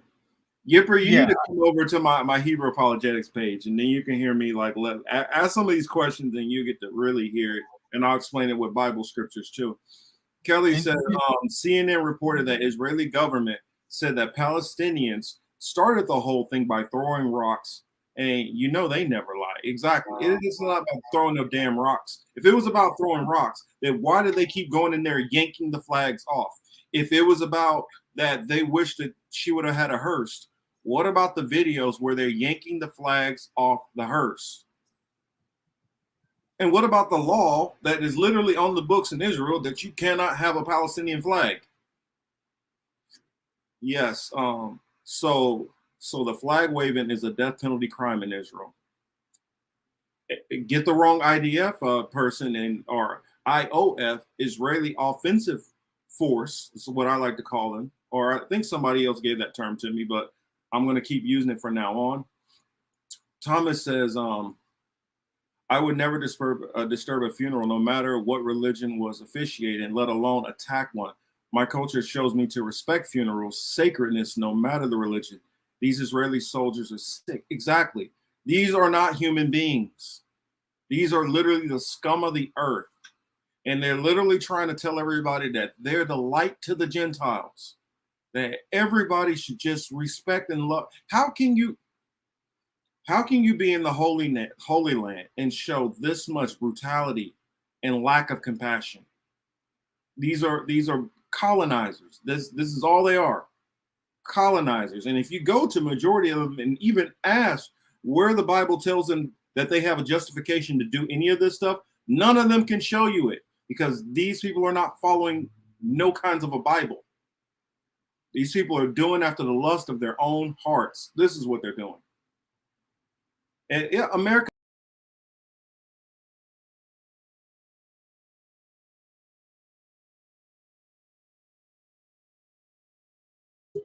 Yeah, I don't know what Marcus did to himself. He booted himself from the room. So I was about to say, y'all was going to be stuck with me for a little bit.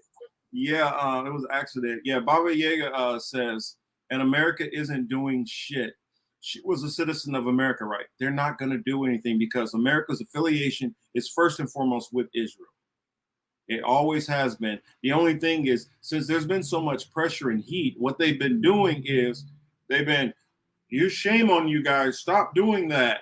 That's all they're going to do. They can't actually crack down. They can't actually, do anything. That's all they can do is wag their finger at them. Yeah, there was another video from another angle. They were beating the pallbearers in that one. There's so many where they and after they beat the pallbearers, they take the flag. That's what you'll notice. Yeah, they were snatching the flag from them each time. And to the other video where they were like going into the people's compound to their houses, you could tell they're not under any kind of stress. They got fucking smiles on their face as they walked up there, like, oh, I know which one I want. I know which room I want. And they got the little dusty ass kids too running behind them, perpetuating that same mindset. Because they're raising their kids up to be little psychopaths also. That's why. They're little dusty asses, man. That shit is fucked up. Yes, they are evil. And then that's the reason why they can't get any compassion for anybody. And then I love how everybody, for one, anti-Semitism is not even a correct term. So that shows that these people who claim to know all this stuff are already lying. Because if you press most of them on and say, well, you do realize that that the Palestinians are actually Ishmaelites, which Ishmaelites are Shemites also. And so when you're attacking them, you're being anti-Semitic. It means for white Jews, basically, or European Jews. That's what they'll say. So they know that they're lying about how they're using the term, but they continue to lie about using the term. Yipper, where you heard that from, Yipper? That's 100% true. They did this in Puerto Rico also. They made the flag illegal for, I think it was 12 years or 13 years. The Puerto Rican flag was illegal. Mm-hmm.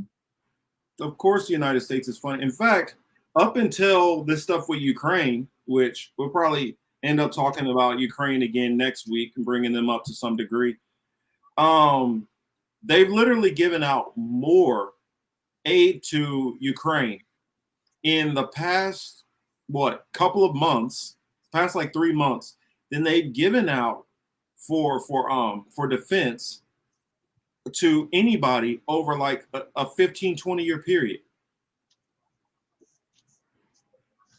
Look, we got another Panamanian in the crowd. Ah, okay, that makes sense. We that don't happen too often. Yeah, same thing happened in apartheid South Africa, which that's something where I'm going to talk about in my interview with Dr. Hughes tomorrow. I have him on there. Well, it'll be bright and early for me. I'm not sure which time zones everybody's in, But if you're on the West Coast, it'll be 8:30 a.m., 11:30 a.m. on the West Coast. So hopefully you guys check that out. And if you have questions, please throw all of your questions in there. Ask them. I'll try to answer as many of them as I can. And also, Dr. Hughes is going to be asking me some questions also. So that can be interesting if you guys want to ask me more of my perspective on different things, even though I know I give it a whole lot. But Roman creation and control of Israel is real. Exactly. Anti-Palestinian is true anti-Semitism. The thing about it is, and I've said this before, and I guess I'll say it again. Literally, if you just went on straight percentages, and this is going on the Bible, so I know some people don't jive with that, but just going on that says 2 days. Yeah, it is early, Kelly, but he's in South Africa, so gotta try to coordinate the time the best I can. But if everybody descends from 3 different groups of people, Ham, Shem, and Japheth, by default, that would mean at least a third of the world's population would be Shemitic or Semitic. So let's see, we're at about 8 billion people worldwide. That would mean easily 2.5 billion of the world would be Shemites or Semites. But yet this group of 5 million worldwide are saying they're the only Semites. I just want to, put that out there because I don't think people get the gravity of how much of a lie that it is when they run around using this term anti-Semitism. And in the media, a lot of these people know that that's a bullshit term also, but they use it any damn way because they know most people don't know that. They do. They do. That's no lie. They go to college. Most of these people know this stuff. Most of these people have at least went through basic Bible studies, and that's basic shit. So I mean, let's see. Oh yeah, I think I had a little bit more on the. Oh, that's right. I guess let me share that video again because for those that didn't see the actual video of what happened, leading to her death. Here, I'll finish playing this. Reporting on an Israeli raid into the occupied West Bank when she was shot in the head. She was wearing a press jacket. Ali al-Samoudi, another journalist who was wounded, says Israeli snipers are to blame. They shot us for no reason, he says. It was obvious we were journalists. But Israeli officials say it's impossible to know who fired the shot without examining the fatal bullet, suggesting a joint investigation, a request rejected outright by Palestinians. There needs to be an investigation to calm things down, although I doubt that the side that is blamed, if it comes to that, for the journalist's death, will not accept those results anyway. Shireen Abu Aqleh was a Palestinian-American with years of experience reporting from the front lines of conflict in the Middle East.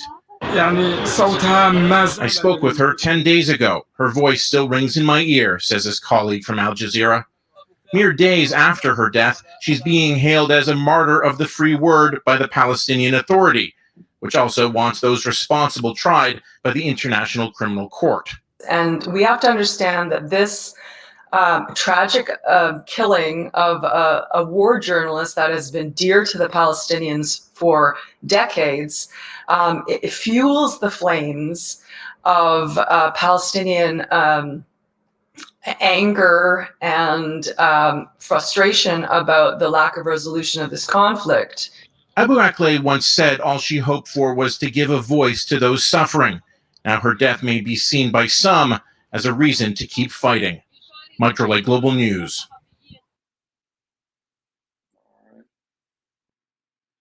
Yeah, I just wanted to show a little bit more of that. I mean, it's definitely sad. And let's go on to our next topic. I don't know if anybody's been paying attention to what's been going on in Sri Lanka, but it's been getting a little crazy over there. I see a couple of comments there. I see Dale. Dale is Good. That was on both sides, on the Rock Fan also, and here. And just like I was saying, anybody who wants to check it out on the Rock Fan, I am checking out your comments there also. So I want to make sure that this is something. If you guys are, especially my regulars who are always here, remind me also to go over to the Rock Fan so I have it open. The murder is never going to be apprehended for this, of course, because the murder is Israeli. Why in the hell would the Palestinians shoot her? She's literally been, literally reporting about stuff which Israel can't stand. And then on top of the fact of that, she works for the same publication, the same newspaper slash TV journalist, the same organization, which was bombed by Israel's offensive force. They were literally bombed last year. So you can't tell me that, this was accident. This is a journalist that's been in a pain in their ass to Israelis for a long time, for the Israeli government for a long time. And they saw an opportunity to be able to take her out. Now, I don't know if that was somebody who did that on their own accord. I don't know if that person was ordered to do it, but there's no doubt in my mind that the Israeli government did it. So there's no need for some kind of investigation to be done because we know who the hell did it. Yeah, that's the part that got me too, Marcus, when they're talking about, we're going to launch an investigation and it's going to be a joint investigation. I mean, what the fuck are we investigating? Let's be honest. There's nothing to investigate. Let's see what else we have. Israel, the truth hurts us every time. And that's part of it. Yes, well, we're on Rock Fan right now, Thomas. There's so much that just pisses me off about the stuff which that country does, and I mean, it reminds me of something. I'll paraphrase it. It says, they're not held accountable like other men, and this is that nation. This nation is a rogue state that's allowed to get away with whatever the fuck they really want to, and for some reason, well, know the reasons, but we'll say for some reasons, they're allowed to just get away with it. And then if you even think about doing anything back to them, they get the exact unmeasurable toll back on you till they feel. It's kind of like, I don't know how many of you guys have siblings, but like you tap your brother or sister, and you might have that brother or sister that feels like they need to hit you 5 times for it to be balanced back out. This is Israel feels like if you attack me once, I need to attack you 10 times. Are you gonna say something, Chris? No, I agree. It's going to be a disproportionate response every time, and it's always like that. It's part of it though, because it allows them to erase more people. If we're being honest, because that's their goal. If they can't get them to leave on their own, they'll take their life or they'll make them flee, either or. But they want, they want the land, and they've gotten most of it. That's their goal, to just get the last little part, and they're getting impatient. That's what's happening. They don't want to. Let's see, what does it say there? But we cannot forget the most important thing was that the Buffalo shooter said some anti-Semitic things online. Forget about the 10 dead black people. Exactly. That's what this is all about.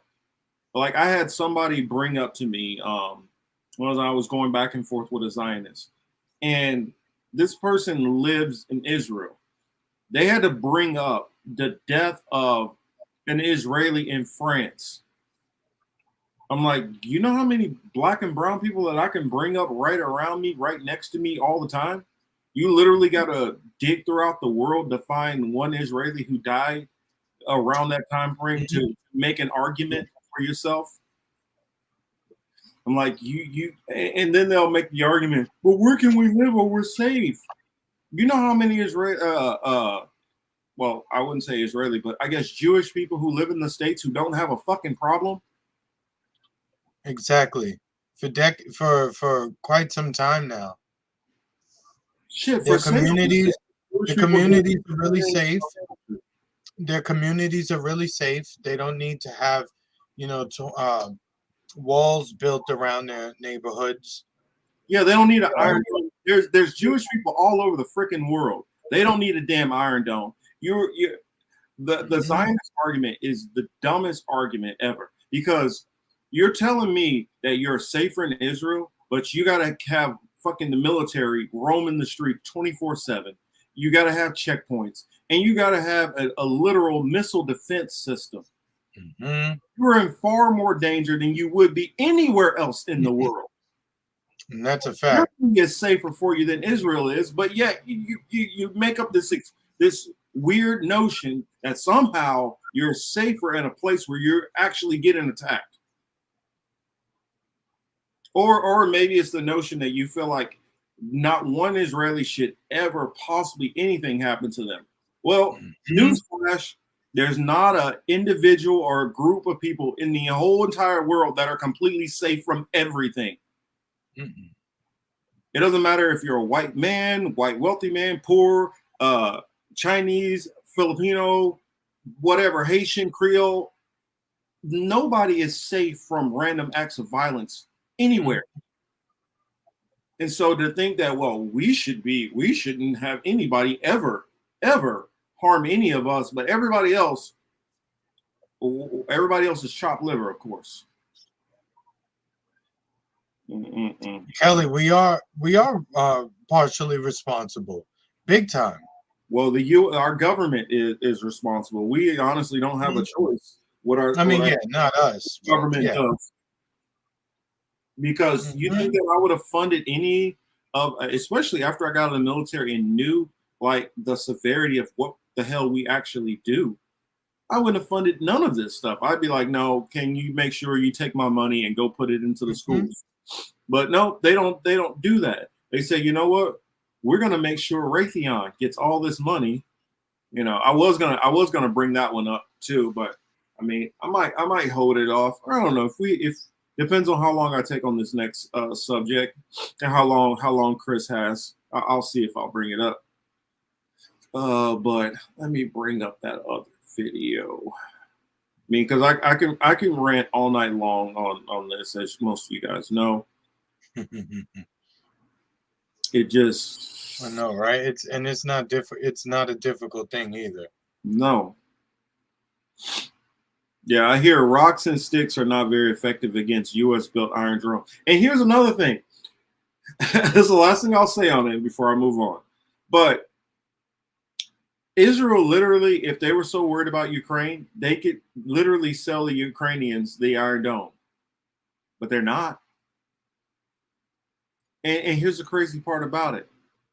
Ukraine has a heavy Jewish population, and they're still not going to sell it to their Jewish population. You know why? Because they know when they talk about the Azov battalion, it has more power and influence than people let on. I don't care that it's only like maybe 1,000 to 2,000 of them. How many Azov battalion people are people who are, what's the word,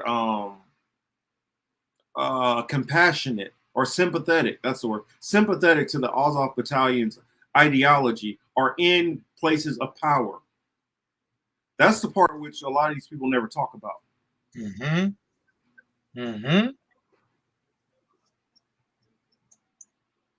All right, here we go. Check this out. Well, most Brits know about Sri Lanka because it's a great tourist destination, or because it's the source of some of the best tea in the world, but also, of course, because of the civil war, the brutal war that ended here 13 years ago. This place is truly blessed by nature, but also cursed by some appalling politics. The latest incarnation, which combines both the global cost of living crisis caused by Ukraine and COVID, and domestic dynastic regime-like politics of the Rajapaksa family that had no fewer than 6 members, including 4 brothers, at the top levels of government. That's what these protesters behind me are on about. They want that dynasty to disappear from politics, but they don't seem to be getting their way anytime soon. Colombo streets should be choked with midweek traffic, but soldiers close off roads now. The curfew has kept people at home. So has the government's new shoot-to-kill policy against any troublemakers. So don't be deceived by the sterile calm. Soon we come across the smouldering aftermath of public anger.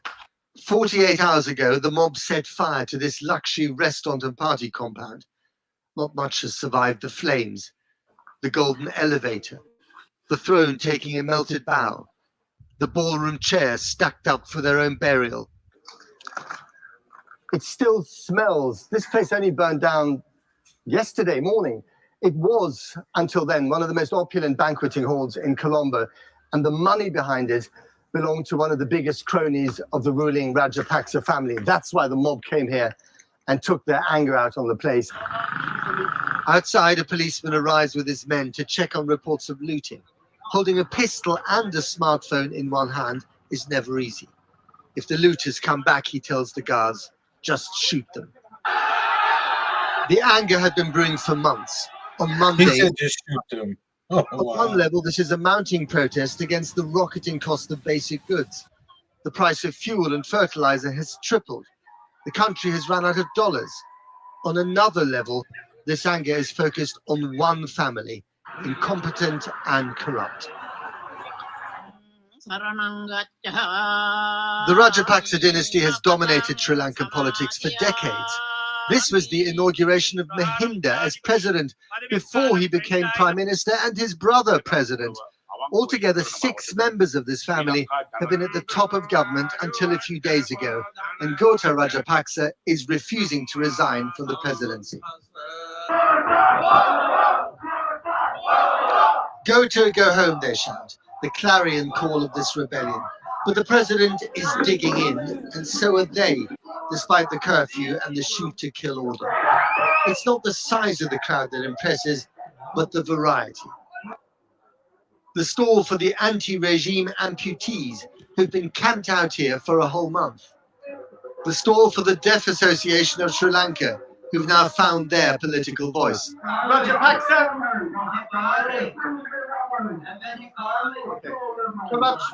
Yeah.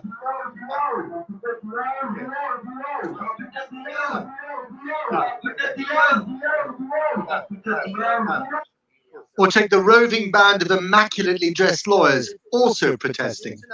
You're lawyers, you represent the rule of law in this country. Exactly. Are the Rajapaksas worse than their predecessors when it comes to corruption? Compared to others, of course. Yeah. Because this is why all the people and almost all the country people have come on roads and protesting. Or in the case of this young man, beaten up by pro-government thugs. They want blood. The government want blood. But we, young generation, is saying that we don't need blood. Please, we are always asking, please go home. Please save our country. Every rebellion needs to be fed, and this one is feasting on pineapples.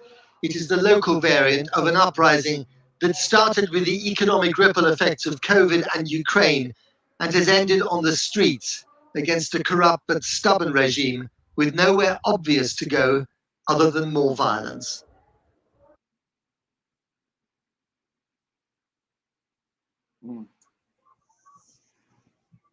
That's some shit.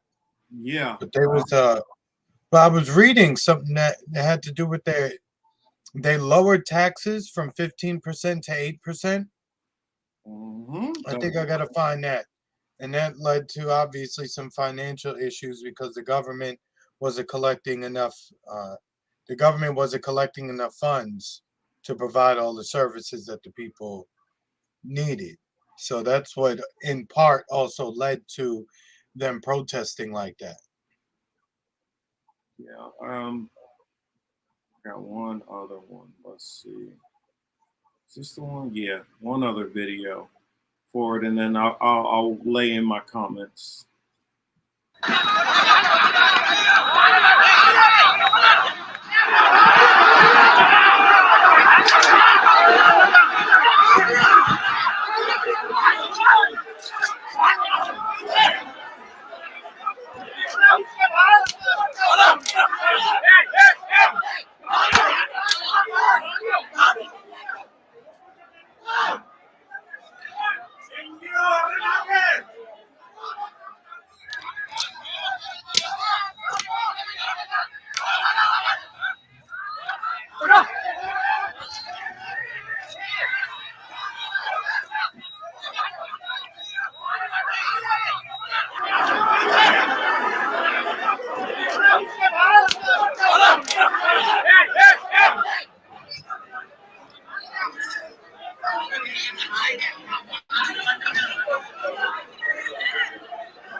So we heard that the Prime Minister has tendered his resignation, but we are not sure whether it has been accepted and whether he has actually resigned.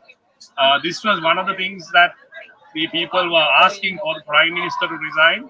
We hope it will lead to the President resigning as well, and rest of the members of the government resigning and taking Sri Lanka towards a better future.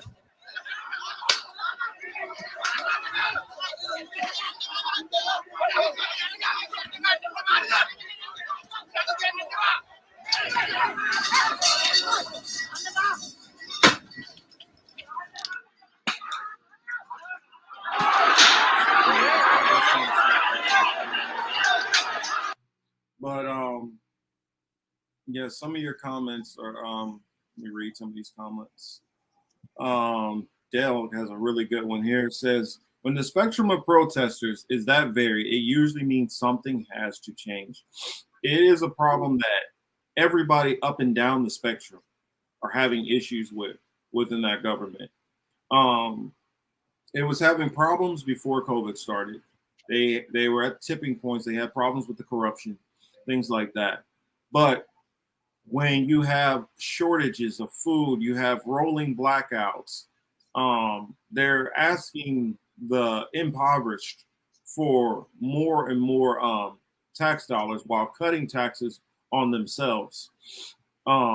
It starts to become Marcus.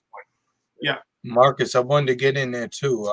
Sure. They were asking when is that going to happen in America, right? Or could or would something like this ever happen here? We do need it. We do that type of uprising would be nice, but the thing about it, I for a fact know it wouldn't happen, right?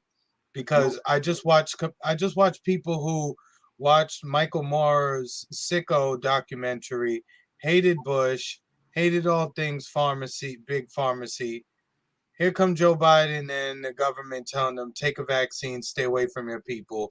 And so many of these people just followed orders without questioning anything. They were insulting people who were doing the research. They were dismissive towards people who looked into the principal players. So I don't know how we could have an uprising here when the little bullshit pandemic we just went through, so many people decided to follow the government's orders unquestioningly.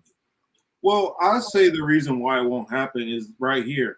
We're too comfortable still. I mean, let it get to a point when we actually start having power issues.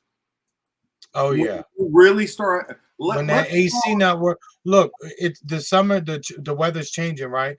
Let that air condition not work, then you might have an issue. Yeah, that's what I'm saying. As long as people still, I mean, think about it. Okay, it got to a point where my job was like making me do some uncomfortable stuff to have to, come into work. Like I was having to go and get tested out of my own pocket and do all this crazy stuff, and then some people were losing their jobs over it.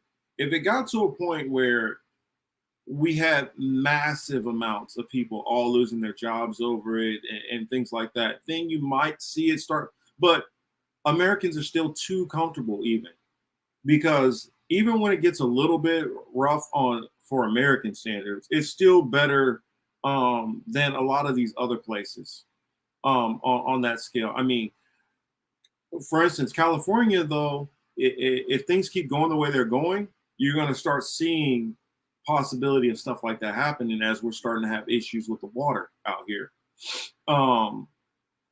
Once that starts to become more of a reality of, actual shortages, when we start seeing famines, when we start seeing those things, we'll see that kind of reaction here in the US. But right now, think about it. Most people, if you can afford to pay your light bill, your lights are on. You still get to come home, watch some Netflix or watch the game, go run through the drive-through to whatever restaurant you like to eat at. You're still able to go out, go catch a movie, go bowling, do all that shit like that. The moment those things start going away and you're sitting in the same reality some of these people are dealing with, that's when shit will happen. But they know that it's like the thing I brought up with the strikes. The reason why a lot of the striking won't work is they just recently had, you know, the May strike event thing. They literally had to have it on a Sunday because most of these people are still worried about losing their jobs. When you don't have a job anymore, when you don't have food and you don't have shit to lose, then it's an issue. But think about how many people out here who have a wife, have kids, and maybe have, you know, a family member they might need to take care of, where they're like, you know, I want to strike, but I got to make sure that my kid who has maybe a heart issue, that they're able to get to the doctor with this health care. Let some of these people start losing these family members and are not able to sustain themselves. And you're going to see Americans flip really, really fast. I honestly think what's going to happen is we're going to get to a point where one of the above things is going to happen. We're going to start hitting actual famines, and it's not going to just be toilet paper. We're going to literally start. It's not going to be just bottle, bottle formula for babies. It's going to start being meats. It's going to start being bread.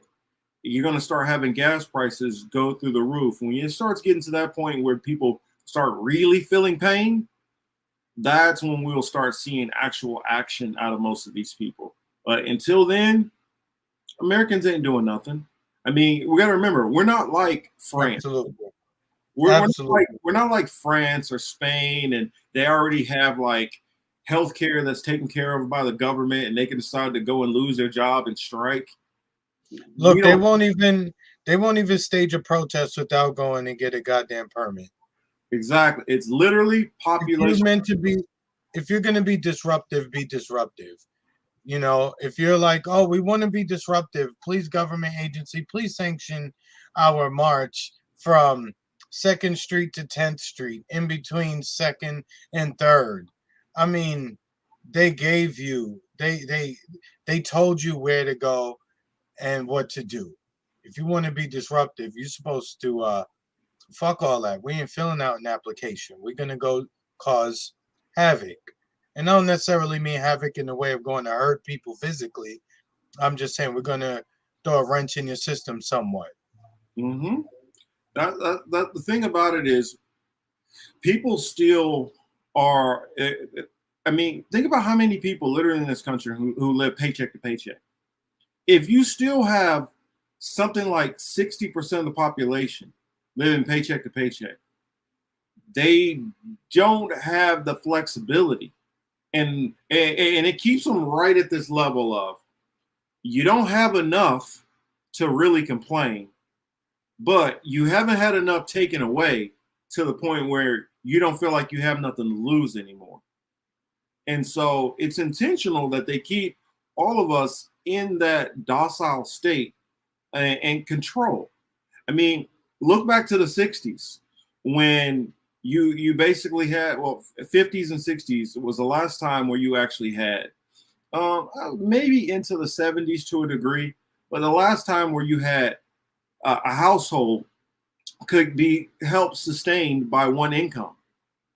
The one income household, part of the reason why that went away is because they were like, wait a minute, shit, we got the black people out here protesting we got the Hispanic farm workers out here complaining and shit. We got people in Puerto Rico who are complaining about, colonialism and corruption in the government. We got women who are complaining about feminism and wanting their rights. We got gay people out here saying that they're being taken advantage of. And so they're like, you know what? These people got too much freedom. They got too much time on their hand. So the days of people being able to own a house and owning that summer or winter cabin or beachfront property, they said, no, we got to wipe that out. And so what did you have near the Carter administration? You had that high jump in gas prices, which led to massive inflation. When it went to that massive inflation, it got rid of that disposable income for people to have a means to push back. And that's when you saw the diminishment of all of these strikes, all of these protests. And then the next thing they said, well, they still can kind of fight us with the union thing. So let's take out the unions next. And once they did that, they completely took the knees out from most average people. And you know, with enough people like Bain Capital, and I'm trying to remember what's one, McKinsey, which Pete worked for, Mayor Pete. They sat there and did an analysis and figured, what is the amount which Americans can live on, have just enough amount of money to pay for things, but not enough for them to cause any damn problems for us. And once they targeted that, they said, we got you.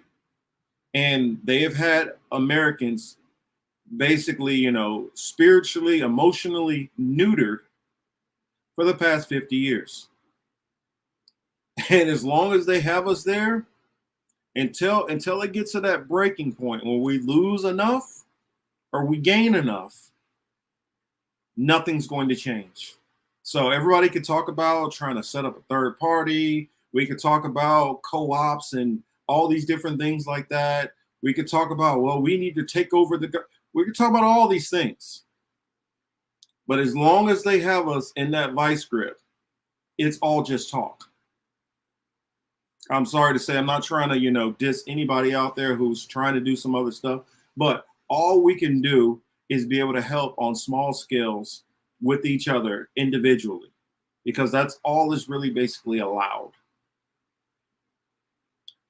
Sorry, Chris, you got anything you want to say? Okay, I'm just riding with you, reading through some of these comments. Well, let me know if there's any comments that we need to pop on the screen. Ants don't need grasshoppers. Pretty much, Extra Bullet says, pretty much when Gen X, let me put that on the screen. Pretty much when Gen X was born, that's when the fuckery by boomers and older began. And it's not only the boomers. I'll tell you what they did is, it's really fucking sneaky what they did. They got the boomers and the silent generation to basically say, I'm going to pull the ladder up from behind me so you guys can't climb up to where I am. And then the Gen X basically sold out.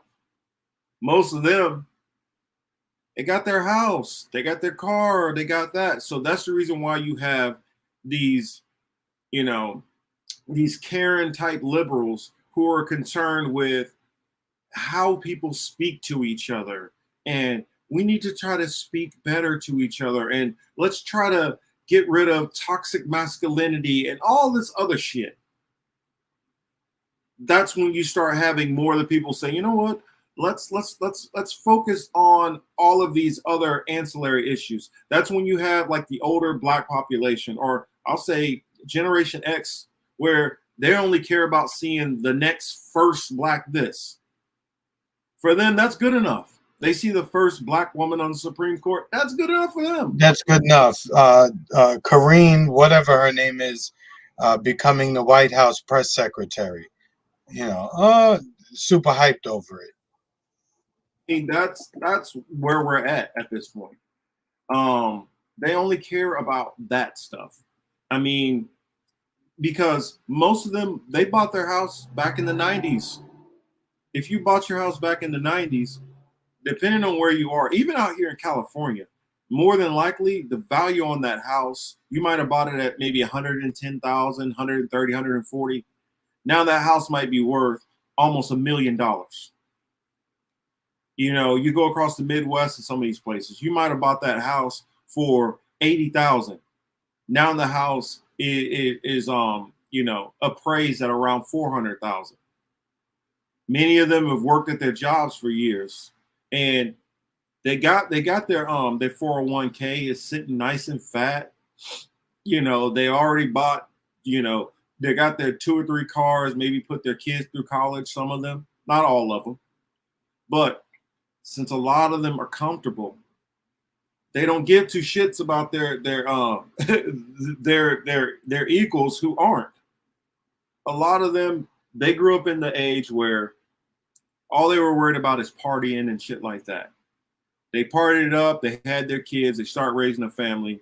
And then once they start noticing things get a little rougher, then they cared about how it's affecting them. And they notice, I can't go on vacation nearly as much as I used to. They don't even care about what's happened with the Gen X and the millennials. Thomas says too much SJWism from the millennials, not enough anti-establishment fight. It's not, because they've been told from their parents, who a lot of these kids living in the suburban world have been taught that all they really need to worry about is equality, and not real equality. Social justice word equality. Like, well, I consider myself a blah blah blah, so Well, I need the to be first one, this. the first good example of that would be Latinx. Exactly. You got a bunch of majority white people trying to tell the whole community that you don't need to talk that way and you need to adopt our terms because it offends me. It's like, who the fuck are you?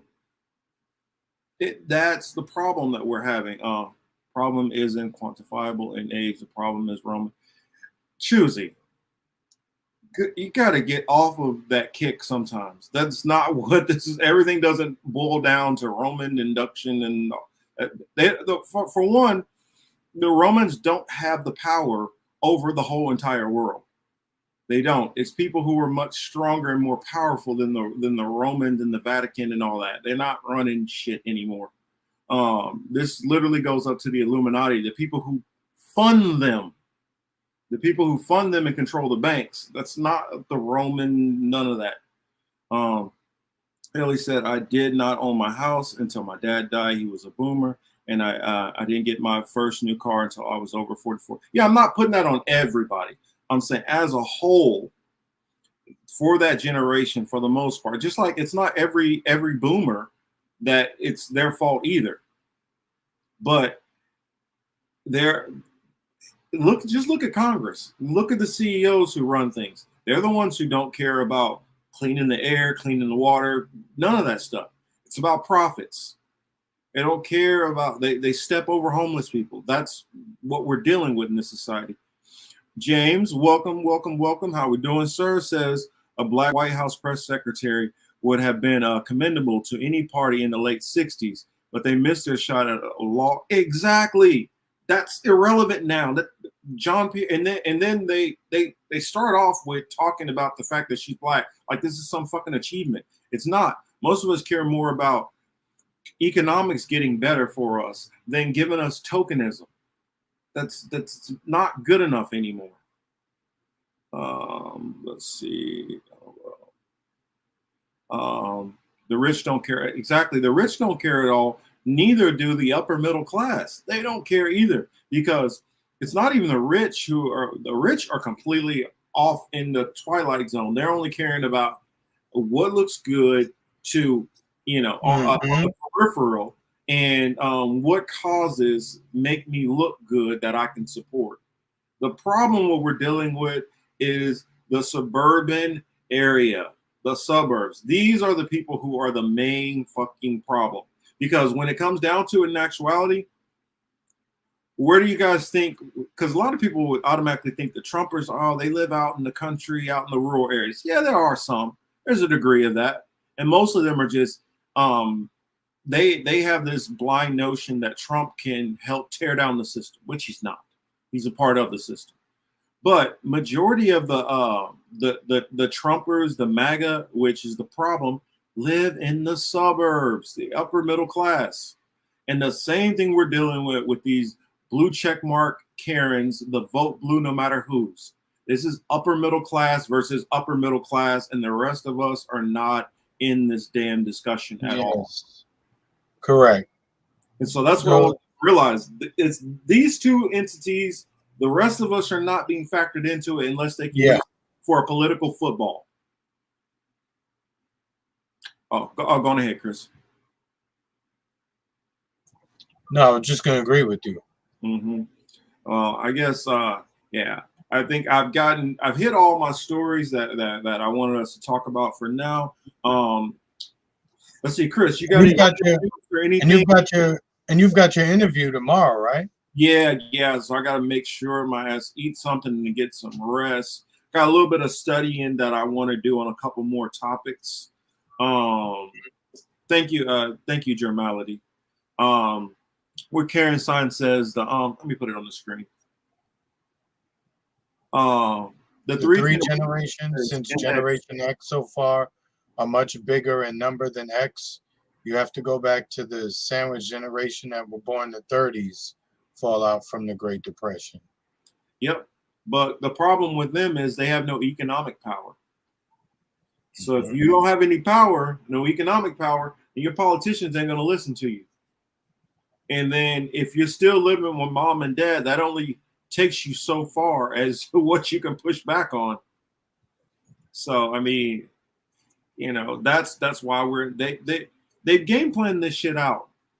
And I mean, these elites and Illuminati, I mean, what is it? Ali over on Ali and Sebs on their channel, they got some good work that I'm gonna be trying to do a little bit of coordination with them to talk about some of that stuff, because some of those who were with us from the beginning know we did focus a lot more on the occult and stuff like that, and it's about time that we kind of go back to our political matrix roots a little bit and kind of go back into some of those topics, because it's a lot of shit that needs to be done to and talked about. We just kind of got, you know, a lot of stuff's always going on, and since we're only, well, I mean, there's a lot of things that there are a lot of things that have been happening into one show, but we got to make sure to get that balance back. But there's a lot of things that are happening that, you know, we have to touch on. You know, if we do a show, you know, we're talking about, you know, world events and things of that nature. It's kind of hard not to look at it. But the thing we can do is, you know, we can go about it. We can discuss and present analysis from our angle, unlike which, you know, most people on television have anyway. Oh man, y'all in these third leg jokes, boy. Jimmy says, however, JFK helped Justice Thurgood Marshall as SCOTUS, the first Black American in '67, and that he actually was a damn good justice and judge, you know, and a lawyer too. But you know, that's when it would have mattered, when they start bringing more diversity onto the court. I always thought it was funny. If you total the amount of Black, Latinos, and Native Americans, and you put them together, how many have actually made it on the courts, on the high court? And then you take how many Jewish people, how many of those have made, how many Jewish people have made it on the courts? Now let's do the numbers here. The Jewish population in America is, I think, around 2 million, something like that. 2 million, 3 million, you know, more or less. The population of Black, Latinos, and Native Americans total to somewhere around like 100 and maybe 150 million, 100, let's say 130 million. 130 million, 3 million. There's been a total of, let's see, 1, 2, 3. So about six Black, Latinos, and Native Americans who have made it to the Supreme Court and have a population combined of about 130 million. Jewish have a population combined roughly, let's say, 3 million. And they managed to get 8 on the Supreme Court. Does that not show you guys a little bit of the lopsidedness? Just a little bit. Not too much. Just a tad bit. And don't even let me start going into governors. It's like, for a very, very small population, they're extremely overrepresented in every field in America. So just putting that out there, let you guys do a little research there. Let's see. Anything else I needed to, anybody ask me anything I need to answer? Yipper says y'all have gotten too popular and forgotten your roots, Chris and Marcus. Yeah, we have gotten away from some of that stuff, but we're gonna get back to it. I've been seeing, and in all honesty, I have to say it because it's just honest. The only other people who I see who have been focusing on the occult the way we did and the way we will be back to would be Sebs and Ali. So I gotta give them. I gotta give the credit where credit is due. Let's see what else. Are you saying dual citizenships way capital? But yeah, I guess I will leave it there. Chris, before I give my announcements, do you have anything that you got working on? Any interviews or anything? No, man, just riding here, man. That's what we do. Well, that's what I do. And you know, wherever you at, you know, I hang out too. What did Kelly say? She's the market stalker. So you know, like I'm in the car too. Fuck it. Oh shoot! I didn't see Lady Alex hopped in there. Says hello, dear comrades. Hey, New Mexico sister. Let's go plant-based, folks. Yes, that will help in so many different ways if we go plant-based. I'm slowly working on it. I'll work it in a little bit here and there. We suffer. We can control that at least. Yes, we suffer more and more. Yet continue to aid and abet our own demise. That is so true. I mean, think about how many bottles of water which we have, which BPA filter, and it's so many ways. I learned about a lot of different places using beaver anal glands as a vanilla extract substitute. So some of y'all are literally eating beaver ass in your smoothies and shit. So I mean, they're getting us in all kinds of ways. I mean, I believe Chick-fil-A is one of the places which uses in their milkshake. So that's another reason to stay away from some of these fast food places. Mm-hmm. There's so much stuff I got where I only have so much time to bring it out, but that's why I say hit me up with your questions and stuff, especially throughout the week, and then I could bring up some of these things in the in the chat at the top of the show. Yes, society is controlled by truly evil men. Oh, wait a minute, where was that at? Yes, it is. My interview tomorrow morning will be on my other channel. It's the What We've Been Thinking with Marcus Cage. Part of my What I've Been Thinking, because I have multiple shows that are on there. That's why it's called What We've Been Thinking now, but it'll be What I've Been Thinking. Actually, you know what? That's what I can do. I can pull it up and Thomas, that's some crazy shit, right? Beaver anal glands as a food source. So we're supposed to be just running around looking for beaver to tear out. Like, I mean, I know that. Don't tell me. I don't know who figured that out. That's what it tastes like. That it tastes like vanilla, or who was eating beaver ass to figure. I mean, I don't know.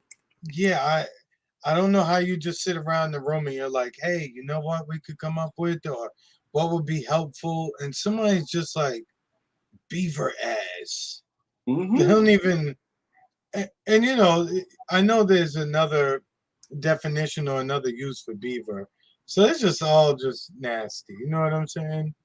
Like, yes, it's not right. It's disgusting as people which rule us, and they're always coming up with new ways to do new gross shit. Yeah, let me put this in the chat first. Let's see. Hey, so I put it in the chat. Here it is. So anybody who is checking this out will be able to see it. And let me put it up on the screen.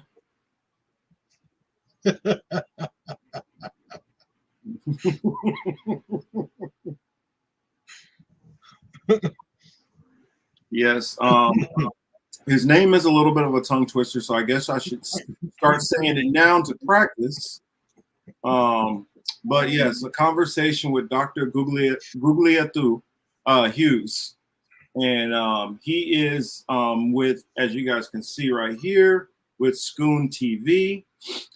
He is their African correspondent out of South Africa.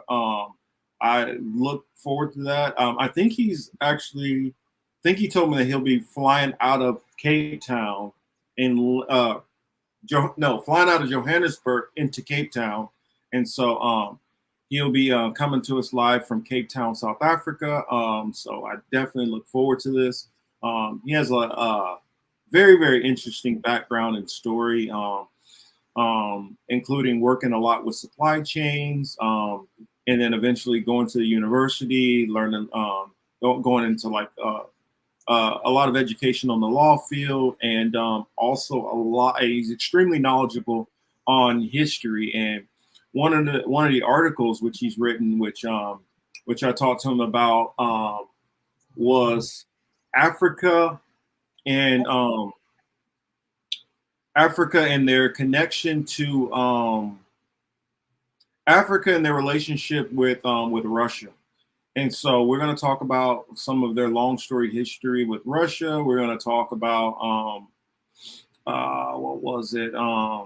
It's a bunch of topics. So if you guys saw my interview, or I like to call them my conversation with Carl Zah, this will be kind of like a similar one of those. And just a heads up, next weekend after this, I will be having Carl Zah back on the channel to finish our discussion about things going on in China, especially with the COVID-0 lockdown. And then I don't know if you guys have heard about this, but China has been working on they built a mock city, a mock base of Taiwan to destroy it. And so they've been practicing like destroying mock Taiwan bases and working on invasion tactics. Now, Chris, did I not talk about this happening? What was that? 6-7 months ago? Yeah, I know. What's ironic is because then they could turn around and use it as propaganda against their own people, right? They don't even need to convince Americans or Russians or Indians or what have you. They just need to have that effect on their own citizens. That'd be so nasty if they did that, right? You built up a fake mock city, you destroy that bitch, say they did something. Oh, that's 31. Cool. That's 1984 for real. Yeah, I mean, it's so many topics I could go into.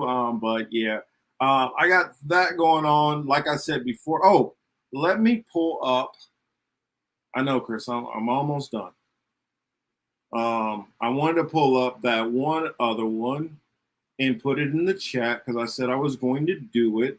I forgot a little earlier, but let's go back out of this one and pull up. I want to pull that up for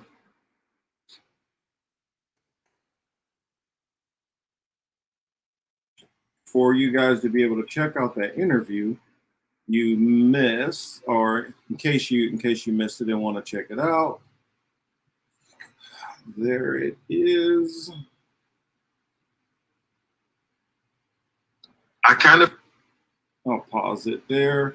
This is Andrew, and he hosts the show, the Rochford Files. Chris was on there before. Make sure to go check out his interview over there if you haven't seen it yet. This was mine with him.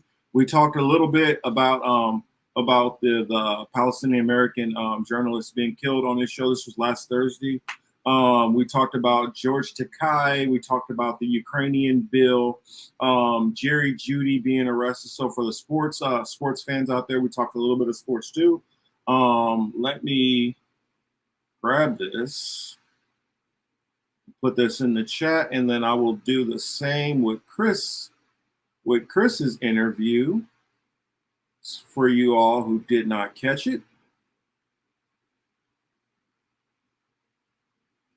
All right, this is my interview I had with him. And let me pull up Chris's. Yeah, gotta get my numbers up, y'all. Only 40 views. Come on, y'all gotta get my numbers up. Yeah, I'm somewhere there. There I go. And there's Chris. 56 views. See, you killing me, Chris. Stop, man. It'll be different in a few hours, kid.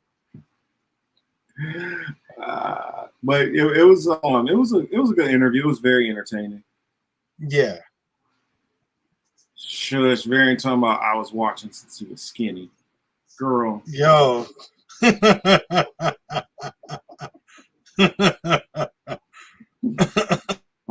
You're gonna be like, I watched him do the Luther Vandross. He was skinny, then he went big, then he got skinny again. I'm telling you, it's coming back. I gotta was that Justin Timberlake song? I gotta bring the sexy back. So I know, right? For real. You know, summer's coming on. Shoot, 30s happen. No, 40s happen. That's what happened. Yeah, For real, right? Yeah, 40s happen. That's what happened. But also, I stopped smoking too. So, believe it or not, for everybody, some people, when they smoke weed, they gain weight. For me, I stay just right. So once I stopped, that's when I started gaining the weight. So, but yeah, I'll take it. I'm beefy now. Yeah, but if I can cut at least a good 20 pounds, I'll be straight there. Maybe 30. I'm trying to lose it. I'm trying to lose that much too. Yeah, I need to cut about a good 25 to 30 pounds. But yeah, that's all our projects going on. Make sure to hop over there and give him a like, a subscribe. You know, help him out, because I remember what it was like first starting out. And it was cool to have, it was cool watching the channel grow, and hopefully you guys can help his channel grow. Also, slogan, just stay right. I wish I could, but I can't. I had to quit for work, so it is not an option. Yes, Kelly. It is not an option for me. But that said, you all have been wonderful. I appreciate every single body who was in here. Love y'all dearly. Y'all have a good rest of your weekend. For those who plan on hopping up early, I'll be glad to see you guys in there. But if you don't make it right in there and you have to catch it later on, hopefully you guys come in and catch that too. That's it. Much love to everybody. Thomas says, I'm 34. I'm heading towards beefy. We all are. Yeah. I mean, 40, I was straight. Somewhere around that, somewhere after I turned 41, it just fell apart. So I'll leave it there. 5'7", 381, 5'14", 386. That's pretty much how it goes. Mm-hmm. That's pretty much how it goes. Misha, have a good one, man. Appreciate you coming through. Thomas, Kelly, Variant, of course. Yipper, good to see you. I hope it's not your last show. And I wanted to give a special shout out to Dale. Dale also Yipper, Matt. Dale too. I wanted even if they're already gone, Germality definitely. SJ Apple was new to the chat, so shout out to SJ Apple. Hopefully SJ Apple comes back. But yeah, that said, we are going to close it out for the night. And thank you guys for being here. We will see you guys. Well, I'll see some of you guys very, very soon. All right, you guys have a good one. This has been the Political Matrix. I'm your host, Young Morpheus, here with my co-captain and partner, Cy Lawson, signing off. Peace out, guys.